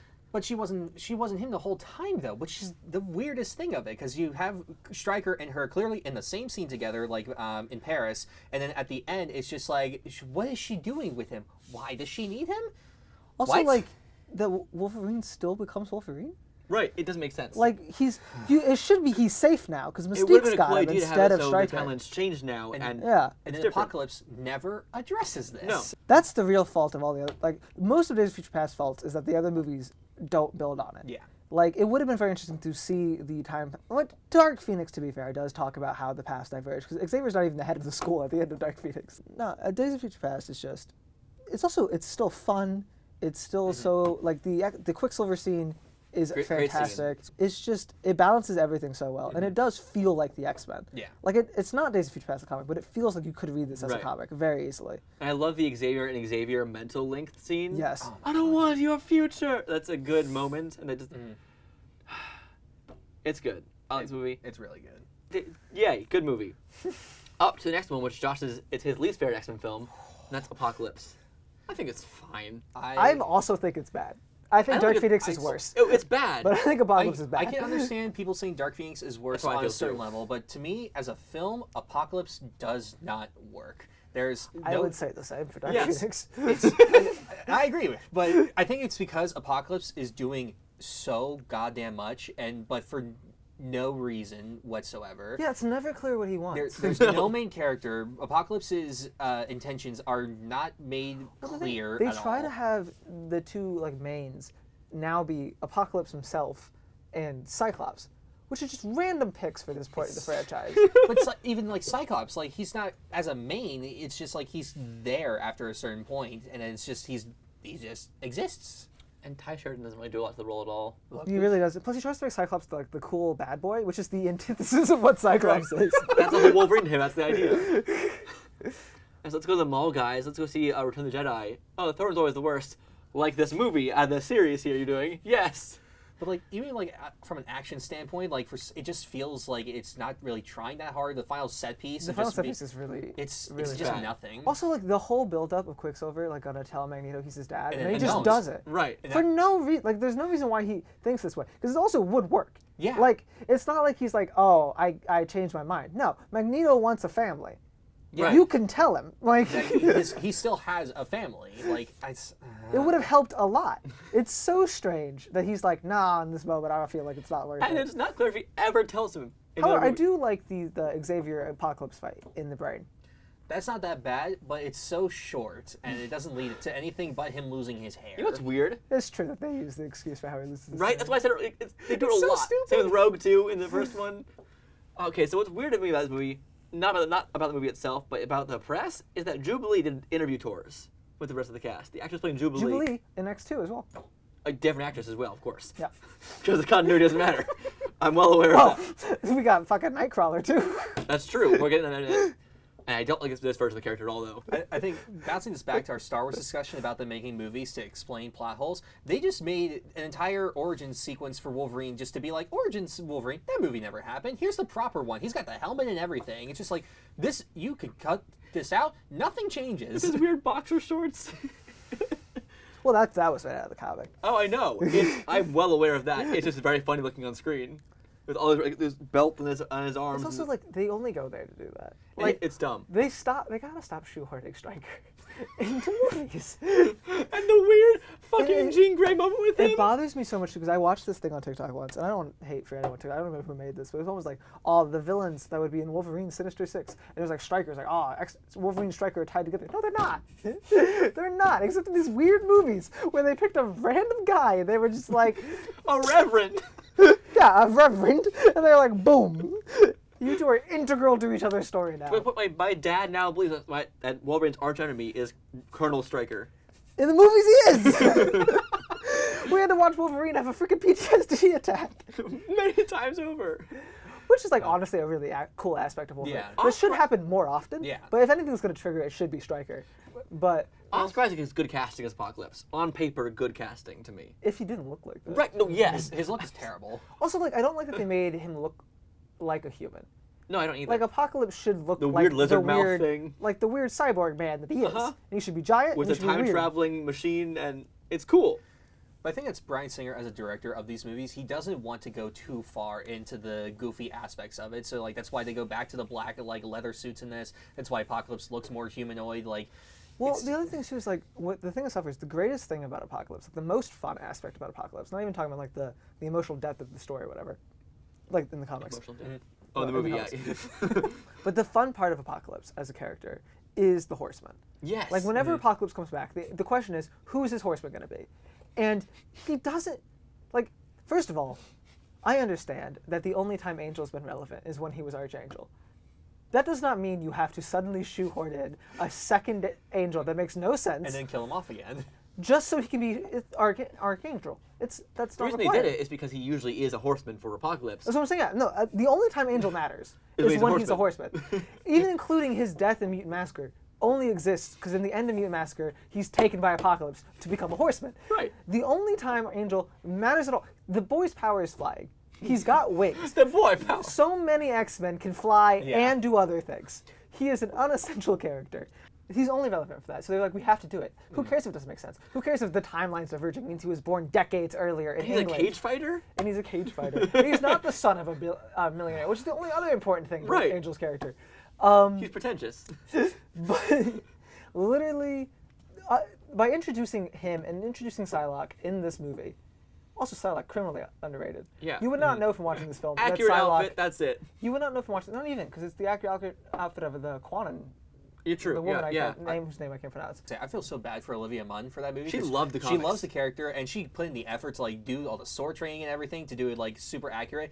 And this movie just fucks her over. But like, by picking your horsemen like that, I don't even remember who the fourth guy is, because it's those two and Magneto. It's Storm.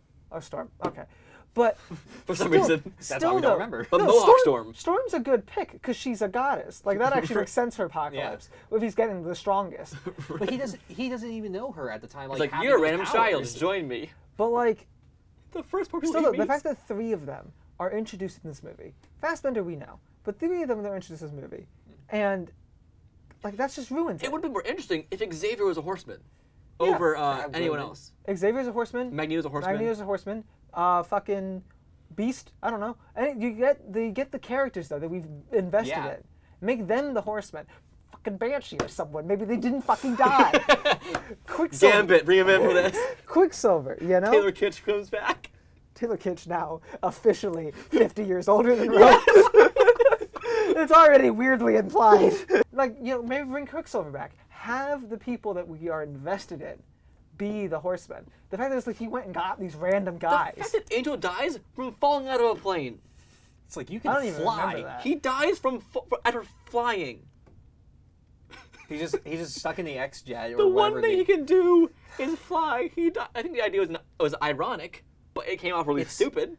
He doesn't have a character in the movie, so it doesn't matter. He's just there. Yeah, he's there He to has, fight I no collar. think he has one line in the whole film. I didn't even know he had a line. I think he has one line. I think it's like when he's drunk before he gets his wings. Right, Like, just right. like, He's like, who are you? Ow! That's about it. Also, like, why? why does Apocalypse think that he's the best? Yeah, Apocalypse He lost the fight. Apocalypse is jumping around, getting all the powerful mutants, and first of all, he Kurt goes beat to him. the X Mansion. Doesn't think to stop there for anything, but he gets to. Your package is here. He purposefully goes to find Angel, already knowing he has to make an adjustment. Like, he's already aware that he needs metal wings. Normal wings won't work. Like, Yeah, like because in the fight his wings got damaged. Like he can't fight anymore because his wings are all burnt to Because shit. Kurt beat him, and Kurt's the X-Mansion. This and movie, he clearly man. doesn't care about, like, not going for stupid, like, Harry Potter reasons. It's not like he's afraid of Xavier, because he goes to get Xavier. Yeah. Right. So just But go. not as a horseman. Go pick him up. Yeah, as a messenger. Well, to be fair, actually, no. To It's be also fair, a to new be in body. the movie, he wants to be. Yeah, he wants Xavier. Right. So he wouldn't make Xavier a horseman. But, like, But still. you could change that. It's writing. You wrote that plot in the movie. No, I'm just saying that still makes sense for Xavier.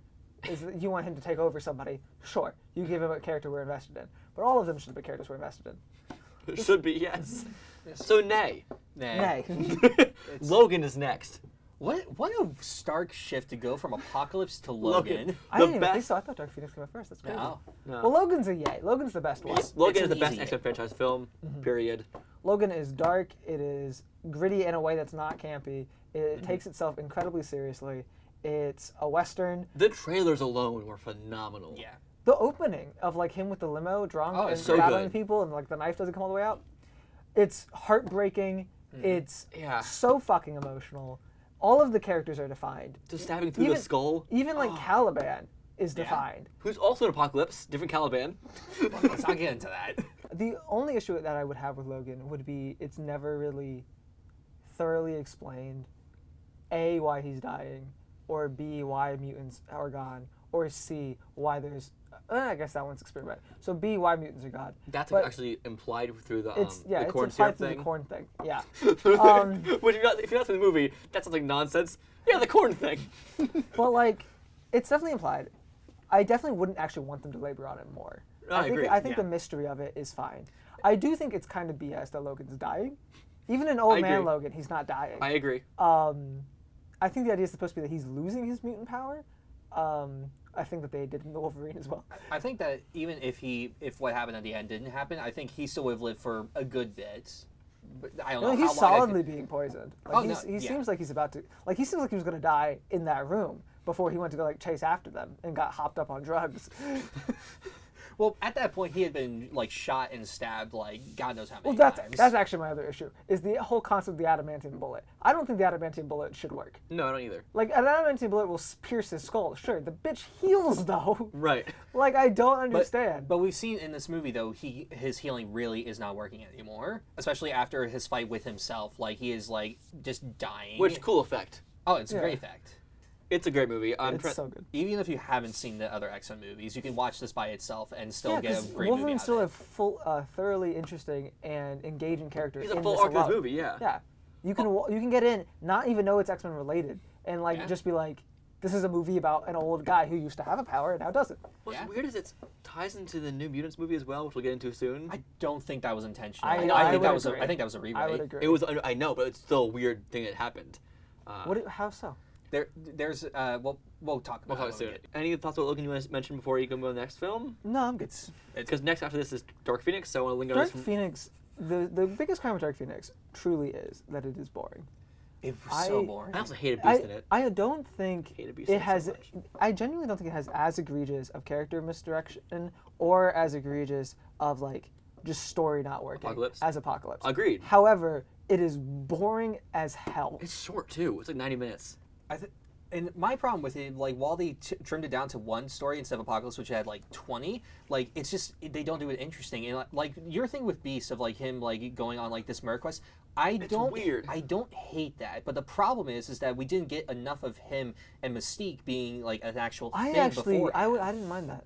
Well, I think, because, like, first of all, it's in character for Beast. Beast sucks. And second of all, like, as a person, Beast is a crap person, but I like him when he is the pacifist kind of character he often can be too, like that literature lover, that kind of Shakespearean lover, which happens like X-Men Evolution, Wolverine the X-Men, and then Kelsey Grammer's version, like that too. It's that kind of that softer mentality. the softer versus the Beast inside. Also, I like when Beast is though still like a dick. Like when all scientists in Marvel are dicks. mad scientists. Oh God, Reed Richards. They're all mad scientists, and he is no mistake. Yeah. No difference. mistake. No. He is no exception. But I do think it also, like, him and Mystique are one of the few relationships that was established in each movie. Like, going all the way, when I binged them all the way through, it was a very strong third line through all 4 films. So the fact that needed development. The biggest comic error I would find in that one, I did think was, like, bizarre to me, was the concept of Genosha. Right, I thought I was about to bring it up. Okay. What the fuck was that? It's just like, we are farmers here now. We have Genosha. Magneto's just fine. Like, he's also like... I am more criminal than my farm. He literally brought out the metal of the fucking world in the last movie. They shot nukes into space with this, and it's like, I'm good now. I murder my family. I murder a lot of people all the time. It's chill. I'm just like, why would the government give them a place to live and, like, not try to arrest his ass? Like, well, after what happened. They would die. That's the would reason be why. the idea. It's one of the few times in most mediums that I genuinely really cared for Jean Grey, and I think a lot of that is Sophie Turner's performance. It improves from Apocalypse. Her performance a lot from Apocalypse. Her performance after she kills Mystique is very good. The death of Mystique is stupid. But, it's very dumb. Her performance when she's like got the blood on her and everything, like she's doing well. The villain is bad. Oh, completely. Also unnecessary. It should have just been about Jean Grey. My thing with the villain, why was it not like an external like this is how the Phoenix Force is projecting herself like in her mind, like she's seeing like this woman talk to her and like manipulate like her mind into like doing like these evil acts and stuff. That would have made more sense than the bullshit that we got. The aliens were there. Weird thing to be fair, Aliens and X-Men, long history. Oh, it's very interesting to see we finally got an Alien X-Men movie. Which was Jessica Chastain. I keep forgetting she's in the movie. I didn't know who she was. I watched the movie, and I was just like, this is very interesting. This is a villain in this movie. I don't know who the fuck she is. So I had to go Google her. I was like, all right, fine. Seems to be related to Dark Phoenix. I've not actually read the Dark Phoenix line. Okay, so it is heavily related. No, I was going to say, yeah, she's involved. I understand that. So I was like, cool. Went in thinking it might not be that bad. If she's this boring, it's terrible. Well, the aliens also have no purpose in the movie. They're kind of just there. It should have been about Jean. It should have been Jean being the Phoenix, and people having to bring Jean in.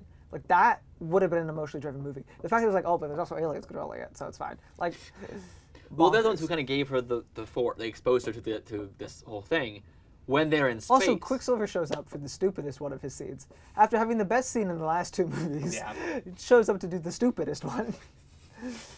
Also, they have now the government. The world loves them, and they go on space missions together. They have a phone line directly to the president. To be fair, that is the point of the film. Is like they go into the idea of Xavier is selling out the mutants. That's what Mystique's mad about, and they're mad about the space mission, and they make it clear it's not a normal thing, and that Xavier's doing this for publicity. And like it feels like a stark difference though from what we just got in Apocalypse. Well, that's the idea. Is that after Apocalypse, it's been 10 years. Xavier has like gone and like is now the Xavier that we had originally in the comics, who is doing his best to appease humanity. Are you defending this film? In this one capacity, yes. Because one of the things I do appreciate about the prequel films is that they do dive into the concept that Xavier is as morally gray a character as Magneto is. Yeah. And Which she really is. Which she really is. It's something the comics have always held. Days of Future Past, I believe it's Days of Future Past, is the one that starts with Scott Summers' whole monologue about who Charles Xavier is not. Yes. I've been used to read it, yes. I think they do something somewhat similar with Beast and Xavier, like after Mystique's funeral. It's like Beast is calling him out. Yeah, and Beast bullshit. literally like, tells him. This is all your fault. I think it takes a lot of balls to end that film with like Xavier not being the headmaster. Yeah. Like he's leaving. Like he is a super flawed character at this point, and I think they do that part well. It's just everything surrounding that is bad. But McAvoy is the standout character in the whole whole quadrilogy. It's also like it's terrible and it's boring, but like it's also was not meant to be part of the trilogy, right? Like the trilogy was going to be First Class, Days of Future Past, Apocalypse, and this was going to be the start of a new trilogy, which was the younger ones. That's why they have the central focus. And also they were doing press interviews and saying they're going to have more movies soon. That was the idea. And then Fox got bought. However, Fox was bought before this movie even came out. Yeah. And so everyone knew, that's why I didn't bother seeing it in theaters. I was like, everyone knows this is a dead franchise. I saw it in a mostly empty theater opening night. Like that, I was just like, man, this is just a dead on. And then New Mutants, especially, it's just like this franchise. We watched is it together in dead. theater. Wait, there was like 2 other people in the theater. We'll get to that one in a second. That is next. No, it's not next. Yes, it is. Never mind. I'm tired. It should be. Yeah, then Deadpool. So yeah. Yeah. I like it more. I'm doing Deadpool's last. Okay, we skipped the Deadpool one yeah. for sure. I like They're this kind of their own thing. more. I like this more than Apocalypse from the standpoint of just like it's focusing itself on one story and is not trying to overexert itself. It's a more structured film. It's a better structured film. It's still a bad I film. just would never watch, like if I was in, someone had a gun to my head and they were like, you have to watch either Apocalypse or Dark Phoenix, I would watch Apocalypse. Like, if even just to be more upset, like, Phoenix at the end of the day, it's not doing enough really bad, it's just so boring. It's the Attack of the Clones. It's that. This is here. Yeah. Nay. Okay. New Mutants, surprisingly, kind of yay. Yeah. I have mixed I feelings think this on is it. the definition of a guilty pleasure. Like, I used to really reject that term. I was like, there are no guilty pleasures. There's movies you like, and movies are subjective. This movie, I do understand, was very bad, but there's a weird comforting nature to watching it. Yeah, It's just like Also, a lot of racism, though. Like, magic is overtly they racist. do magic so weird. I don't understand why they do You're gonna magic get that like later, right? Yeah. Okay, yeah. So I don't understand. Oh, I forgot we have a whole other part after this. we'll make it. We have 3 more movies and then a whole other part. New Mutants. We watched this in the theaters, and my first reaction was, it's not that bad. Like, I wouldn't think it was me. I wouldn't think it was me terrible because, like, as everyone had been saying.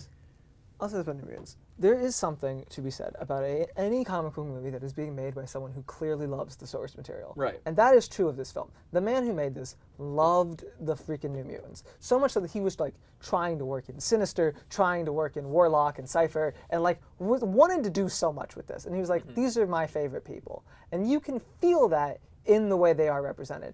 With the exception of Magic. And Birdo. Colossus' sister. Magic and Birdo are the only one. Birdo? That's his name, right? Who are you referring to? Sunspot. Yes. Yeah. Those are the 2 that are the most drastically different from their roles. Now, granted, the whitewashing of Sunspot is bad. Yes. He is very integral to his character that he's black, and it's strange that he's not. But his character is more in line, personality-wise, with his current comic book part. Nothing like they were when they came out. Like, He brought a book. this was like, he was like the Cyclops of the team. Like, he was like, honor, justice, valor. We're going... I do really appreciate a lot of what they did with the movie. I think Danny Moonstar is carried basically right out of the first 2 comics. Like, she's taken basically right out of her first 2 comics, even in her, like, uneasiness with being, like, a mutant and everything like that. I think elevating the relationship with Rain from a mind link she has with all animals, because she's a Native American, with being a lesbian relationship was good. Really cool. It's weird they cut out the one actual lesbian character from the team, which I do think the issue with that is Karma's power is possession. Karma's cool, though. Karma's cool. How on earth would you use the power of possession in this film? Like, that is hard to do. Cannonball, getting to see Cannonball, not in his current form, but in his original coal miner hick form, Played by fucking, what's his face? Well, though. Yeah. Like, he did it good. He did a good job. I really liked his Cannonball. Yeah. His voice, his accent. And I loved the idea that, like, granted, the whole point of Cannonball's powers is that he can't get hurt while he's going. Like, But that's then he continuously gets hurt. he with gets his continuously powers. hurt. But, like, the fact that they were going for a more serious, like, horror thing. I wish that they had gotten the R rating they wanted, and they had gone full horror. It became campy the end, for sure. Which is weird, because they could have gotten an R rating, because at this point, like, Logan had just come out, and then Deadpool, like, was being I really think it's because successful. it was with kids. I think they were trying to market it for children. Yeah. Children are like, hold on, like how young are we talking? Definitely more Like teenagers. teens. Yeah. They didn't want the 17+ barriers to the point. So, as someone who has not known these characters, what is your reaction to this movie as a whole? I honestly do enjoy this, and I think that, like you said, like the director and who also, I'm pretty sure, I don't know who else wrote this, but he had a hand in it, clearly liked these characters and wanted to represent them as well as he could, like, because the characters are interesting. Then Magic is just racist. But I love also, Magic has Lockheed, which is hilarious. Yeah, that's Why? Kitty's thing, right? Huh? That's like Kitty's thing. Yeah, Kitty has Lockheed. But her power being tied and making it into a horror kind of aspect of bringing their nightmares to life, I thought that was a really cool and a really cool interesting idea. way to do it. But the problem is, the movie doesn't go all the way with the horror aspects. Like, there's definitely horror scenes, but then by the third act, like, the horror is just kind of gone. Yeah. Like, it just becomes a more the standard bear thing. The giant bear, which is like, on a certain level, I can understand that. But in like this horror movie, that doesn't belong. What's not funny, but like, there is the better opportunity there of like, while the bear is happening, you have Magic and everyone fighting the bear. Also, Magic's just from jump already the best, which I'll get into when I talk about Magic in a second. Magic's really cool. Magic's already from best, and also Limbo's her safe space, which is also weird. Also, Cecilia Reyes gets really fucked on this. Like, it's clear that he didn't like Cecilia Reyes. I thought it was very weird that they have all these teasers to Sinister, like, who's our big boss, and they never actually say. Hamm was cast. John Hamm was cast in this film. What? Yeah, he just because of production or like shooting issues or something because of COVID and stuff. Wait, Marilyn Manson as Smiling Man? Oh, the demons. The demons of... That's Marilyn Manson? I guess. It's probably archival or some shit. Okay. They made this back in, like, 2017, though. Yeah. But, like, due to some production issue, I know, they had John Hamm. John Hamm was going to be Sinister. And John Hamm is the best casting for Sinister I've ever heard. That's, like, right on point. Exactly. And it would have been better if we had him. Yeah, because he's in the movie, the big bad, the whole time, and it's never... As I was talking with Demon Bear, as Demon Bear was happening, you have a much better, genuine, like, horror thing going on with Rain in the church. With, like, the John Hamm. cardinal who abused her.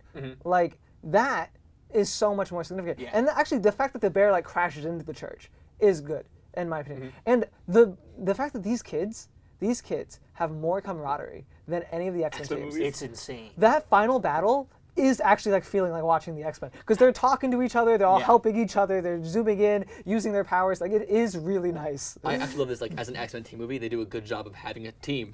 Let's talk about the tie-in of this to Logan. Yes, what is that? When we find out that her powers are tied to, like, her nightmares, she's getting visions of, like, because in Logan there was the footage that was shot of the kids of the kids being, like, tortured. They were the kids. Yes. They were the kids. And so that was to tie in That is, that. yeah, I didn't notice that they were. That they were supposed to be, like, sent there, like, once they figured out, like, what their powers are here.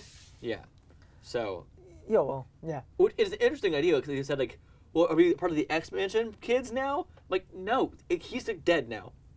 Like, that doesn't make sense. And also, we don't know when this takes place in the timeline at all. There's there's nothing that gives us any indication. But which is, to be fair, when X-Men movies are doing their best. Yeah. Like, we shouldn't know when they were set.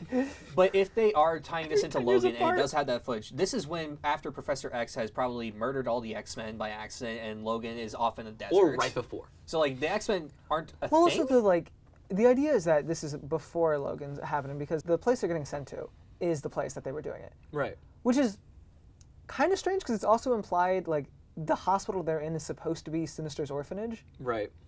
Which is, like...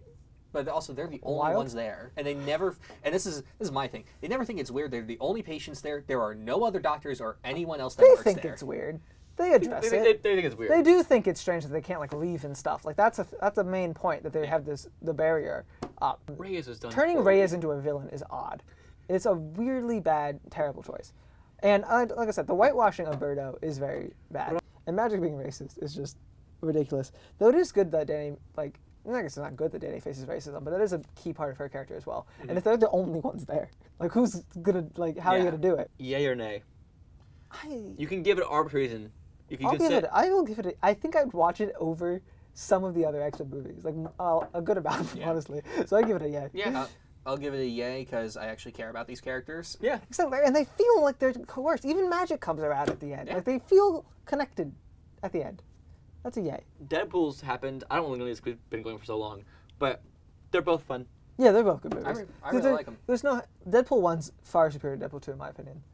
I don't know. I haven't watched them recently. It's been too long. I do say I love the way the second story plays out, especially like with the villains in the final confrontation, and how there really isn't one, and that they create them themselves. I would rather prefer that over Francis in the first one. I just Deadpool 1 is so tight and so intact, and I love the flashbacks and everything, and it feels more Deadpool-y to me. And the fact that, like, it may be also biased that I know this was the passion project of Ryan Reynolds that I was following as he was, like, in development hell for 5 years before he finally got to make it. And, like, I still remember when that, like, leaked footage came out. I remember that. Like, I still remember being that hyped. And, like, the opening sequence on the bridge and everything. This is the most Deadpool-y movie to me. I will say I think it suffers from being an origin story a little bit, because the second one you get to play around with he is the character now, so you can just have him do things. Well, that's what I think. Deadpool 2 gets a little bit away from, like, what makes Deadpool, in my opinion. Like, he's a little hokier, and he's a little, like, he's not really the center of the story, like Cable is now. And I like that Deadpool wasn't comedic relief in his own movie. Like, he was comedy, but he was also the dramatic core of the film. And I appreciate that, because Deadpool is a sadder character than most people think. Like, he's not the internet meme Deadpool. Yeah. And I still really like Deadpool 2, and I like the new characters. I like some of the gags. The killing of X-Force That was great. is, like, tragic, but also hilarious. So funny. And also, like, that we have weird characters in there. Like, Shatterstar is in a movie. He dies, but it's hilarious that Shatterstar's in a movie. And then this guy Peter. That's it. Just a random dude. And Dopinder, to my knowledge, is not from the comics, but Dopinder is a not. fantastic I love addition Dopinder. to He's kind of like their X-Men. Hydra Bob kind of. Exactly, yeah, he's the Hydra Bob replacement. Who's in Deadpool. Yeah, Deadpool 2, I don't like the dual fridging with both Cable and with Deadpool. That happens. Weird choices there. Well, with Deadpool, at least what it was, is to do, like, they are knocking out most of the famous Deadpool things. They do X-Force, they do Domino, they do Cable, and they do the Death thing. But, like, the idea that he's trying to get back to her, too, is, like... I like that idea. He's trying to die. He wants to die. Is like the plot point that's famous of Deadpool. It's him trying to die to get with Death herself, but now it's with Vanessa. And I like that he has such a strong connection. And the thing with Fire Fist is kind of like the thing he has with his daughter. Great actor, by the way. Yes, absolutely. And 100 for the Little People. Yeah, so good. He's great. So good. Like, it's kind of similar. And I like the scene where Deadpool, like, finds out that the kid was abused and just kills the guy. That was great. And then tells off Colossus is, like, a very Deadpool scene. And I really appreciated that. I don't know which one I prefer, honestly, overall. They're both good. Yay. Black Tom Cassidy's in it. It's not reminding me. Black Tom Cassidy is in it, in the prison, which also houses Juggernaut, and they never speak. They're best buds. Also, the fact that Juggernaut is the half-brother of Xavier, who got his powers from a magic gem. That's never brought up in The Last Stand, though. Like, no one ever brings that up. With Vinnie Jones wearing a weird bodysuit. I love that it is, like, not a guy in a weird rock helmet, though. Right. Like, that it is Juggernaut. Juggernaut should be a very imposing presence. Vinnie Jones wasn't even a big guy. He just wore a bodysuit. That's it. It was a muscle suit. Not even his real skin. The rubber suit on his body. Weird choice. This Juggernaut just ripping Deadpool in half. His Deadpool's like gushing about how big of a fan he is. It's just hilarious. He just goes like, "I'm going to tear you in half now." That's so a thing you would do. So, the prison pocket. Because the other thing is, like, when we were watching it, or when I was watching it, we're all us good friends. Hello, everyone. When I was watching it, I remember him being like, "You make friends with the biggest guy in the room," and it just cuts to, like, the door and, like, the sound of the hammer. In my head, I was like, "Is it Juggernaut? Like, why would it be Juggernaut?" But also, is it? And then it was, and I was very excited that it was actually cool. Juggernaut. Yeah, that's our X-Men deep dive for the most part. It was deep. It was the operative word. Any thoughts on any cartoons you want to say, or you didn't watch a lot of the cartoons you said? I've seen Evolution several times. I have seen good characterization. For most Absolutely. Yeah. I've seen, well, also, like, fun because they're all in school. Right. The biggest flaw of X-Men Evolution is that they go to a different school. Right. It should be Xavier's school. Yeah, Xavier. It's not like Xavier's boarding house for mutants, but They teach them how to use their powers for mutant stuff. and it's a very fun way of introducing the classic characters, like Forge. like is in it. Cobweb.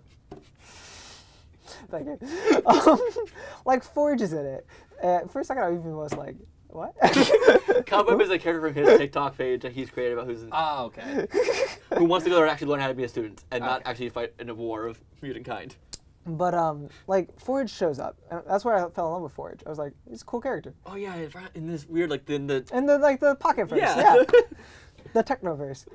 Which I'm sure is a thing. he's from the 70s in that version. He's trapped in time.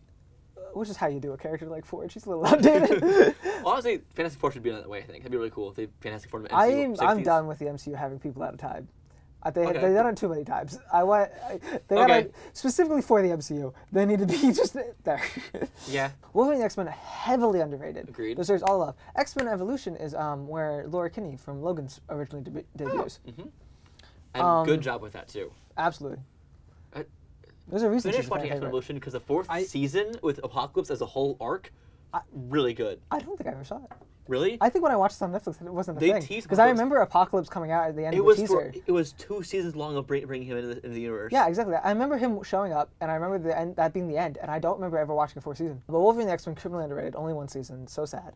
I really want to watch both. I've started rewatching both of them many times, and I never can finish it because I'm terrible with TV. The 90s show is good. It's a lot. I gotta watch that before 97 comes out. All right, so now it's usually we do a thing called Super Weird Stories, where I talk about wholesome or problematic or weird stories in comic books or superheroes. Nikhil has a series on his TikTok called What the Fuck Comics. And so I figured because it's similar enough, he can do an episode of that here, basically. Yeah.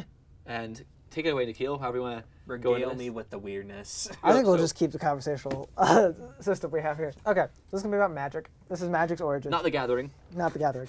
Magic's origin. Ileana Rasputin is her Rasputin, name? yes. Okay. She is the little sister of Colossus. Okay. She was originally brought to the X-Men not having a mutant power. She was brought along with Colossus. Her and Colossus are from Russia. They're refugees. They came to New York. Ileana is transported to a world called Limbo. Limbo is an alternate dimension. It's basically hell, but it's got like it's also in the movie Mutants. It's also just Wonderland. Like really, everything's kind of topsy-turvy and off.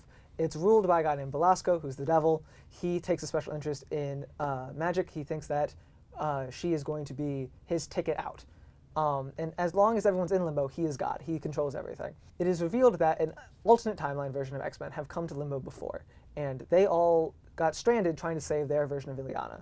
And it's unclear again, like what Ileana can do for Belasco. But what is clear is that they cannot allow whatever it is to happen to happen. So Kitty Pryde and Storm show up. Storm is very old. Kitty Pryde's an adult. Kitty Pryde decides they need to kill Ileana. Storm says, no, I'm going to train her in magic. Kitty Pryde says, did you forget that's how you yourself got corrupted and turned evil? And so basically, there's a little bit of a fight. Kitty, in a weird change of character, takes Ileana with her, like runs away from Storm, runs away from the Oasis, the only place they're safe. Because now what Kitty's plan has changed. She thinks she can take Ileana, and using Ileana can kill Belasco. And that's what she wants. Why does she think that? Because Ileana's powerful. That's the whole thing here. Everyone wants Ileana.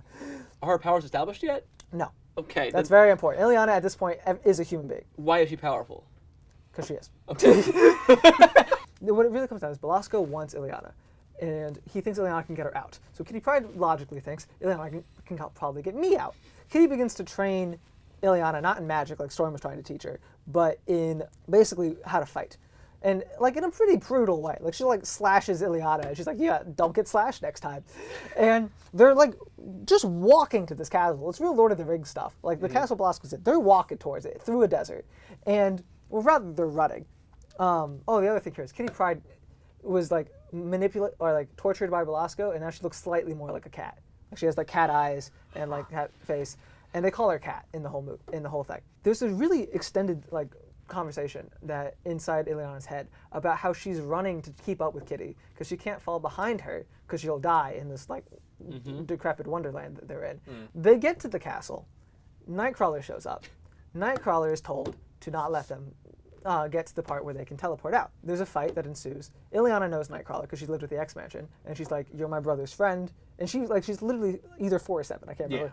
But well, at this point, she's older-ish because she is aging as all this is happening. Years are passing. Ileana is like, "You're my friend. You look scary, but you're nice to me." And Nightcrawler's like, "I'm gonna kill you." There's a fight ensues. Kitty murders Nightcrawler brutally to save their lives. They get to the place that's like allegedly where Ileana can transport them out, right? And again, at this point, she's had a fucked life so far. Yeah, she's not having fun. At this point, Ileana's powers not revealed, even to herself. She doesn't know what she can do. So they get to this little area. There's this big portal that already exists, right? That way they can go home. They go through the portal. They have the vision that is Colossus and the X-Men reaching out, grabbing Ileana and be like, "Oh my God, she's home."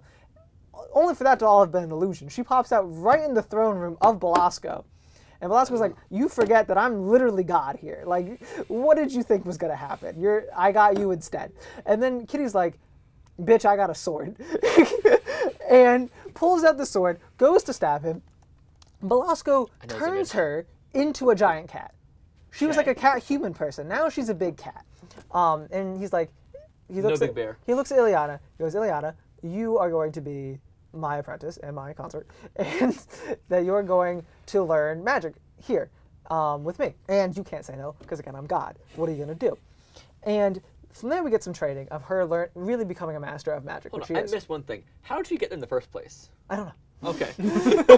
This 4-part series starts with her in there. Oh, okay. Ileana learns a lot of magic. She learns a lot of power. She grows up even more. There's another really horrifying scene talking about Ileana's interior monologue where she's talking about how once Velasco leaves the room, she only has like a certain amount of time to like run to her room, or the cat will eat her. And like she knows. And this is her best friend, Kitty Pryde. And she's like, not even best friend, but now also mentor in this world. And she's like, she's going to eat me if I'm not careful at any moment if Velasco's not around. Jeez. And so she runs, she goes to her room, and it's only in her room that she discovers her power. And her power is to make portals. Because she just really wants to not be there. She's a child still, so it's working for her. And she's going through puberty now because time is passing. So she's going through puberty. Her mutant power activates. She realizes she can make portals. She leaves the castle like a smart person would. She goes back to the Oasis, finds it's destroyed. Storm comes back and is like, hey, don't be... Oh, that's right. Sorry, we're going to back up. So in her room, her mutant power activates. She's going through puberty now, and she realizes she has the power to make portals. How much more is there to this story? A little bit. So she's going through portals, and she's bouncing through portals basically for fun at the moment. Like, she doesn't know what she's doing. And she actually interacts with the New Mutants at like in a weird time-displaced way, where they're like, this can't be Ileana, she's too young. And then eventually what happens is Storm reappears. And Storm sieges the castle herself, and she's like, I got you. We're taking out Velasco right now. We're going home. This is not what happens. Basically what happens is Ileana fights the cat, the giant cat monster, personally kills the cat monster to show that she is becoming a badass. So is it still Kitty, though? Yeah, it's Kitty. Okay. Kitty just is now a cat monster, and now she's dead. Okay.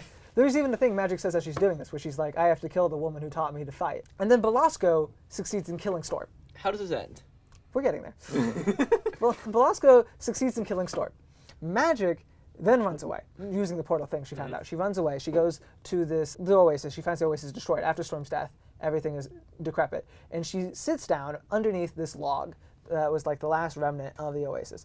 That should keep her safe-ish. Velasco says, you fucking suck. And what he does is he changes the weather to like a blizzard. And it's implied that this is a blizzard she's been in for months, if not years. She's just sat behind this tree as an eternal blizzard has been raining on her. She is like always, constantly trying to grow an acorn because it's an oak tree, right? So she's like, if I can do what Storm did, I'm a powerful witch now too. If I can do what Storm did, I can make a new Oasis. But it's not working. Every time she tries, it's not working. But she goes back, she's going to kill Velasco, and basically she has this epiphany, which is hilarious, which is that she's like, I'm spending all my time trying to make something pure, something good, something that is for me with this Oasis, but that's not what I actually want. What I want is to kill Velasco. I want death. So the reason my magic's not working is because I'm not doing what Storm did. I don't want to be safe. I want to murder him. So she tries to conjure a different thing using all of her power, which is a sword. That works. And it's where she gets her soul sword, which is forged out of her soul. Oh.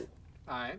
And so she has this sword, and suddenly she just like knows intuitively. She's like, I could kill him with this shit. And so she portals back and does. And then she goes home.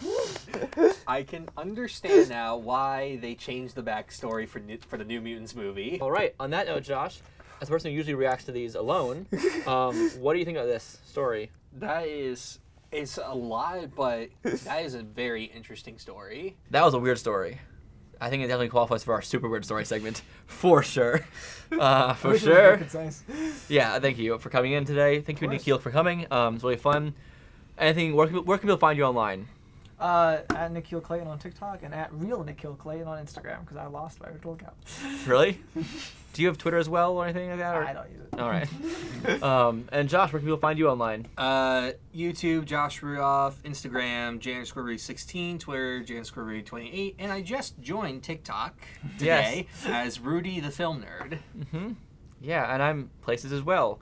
You can find me on TikTok as well at That Nerd in Theater. I'm also having an Indiegogo campaign right now for my senior film, short film, and that is also linked in my bio on everything. So you can find it there. So I'm That Nerd in Theater on TikTok. I am The Theater Nerd on Twitter. And this podcast, if you've listened for more than one episode, you know we were the Nerd Talk podcast with our host Nerd Talk Productions. We have since then killed our host. We are now our own podcast, our own. We don't have a host anymore. We are now just GeekSpeak Podcast everywhere. So that's pretty cool. You can just find us on Twitter at GeekSpeak Podcast, and you can tweet at us or on YouTube at GeekSpeak Podcast, where this will also be. You can watch the video there too. When I say killer host, it's very much a joke. It was my channel. I changed the name to from Nerd Talk to just that. We thought it'd be funny because we just thought the idea of like a symbiote style, Venom style. All right, thank you for listening today or watching on YouTube. Thank you. Thank you. Thank you.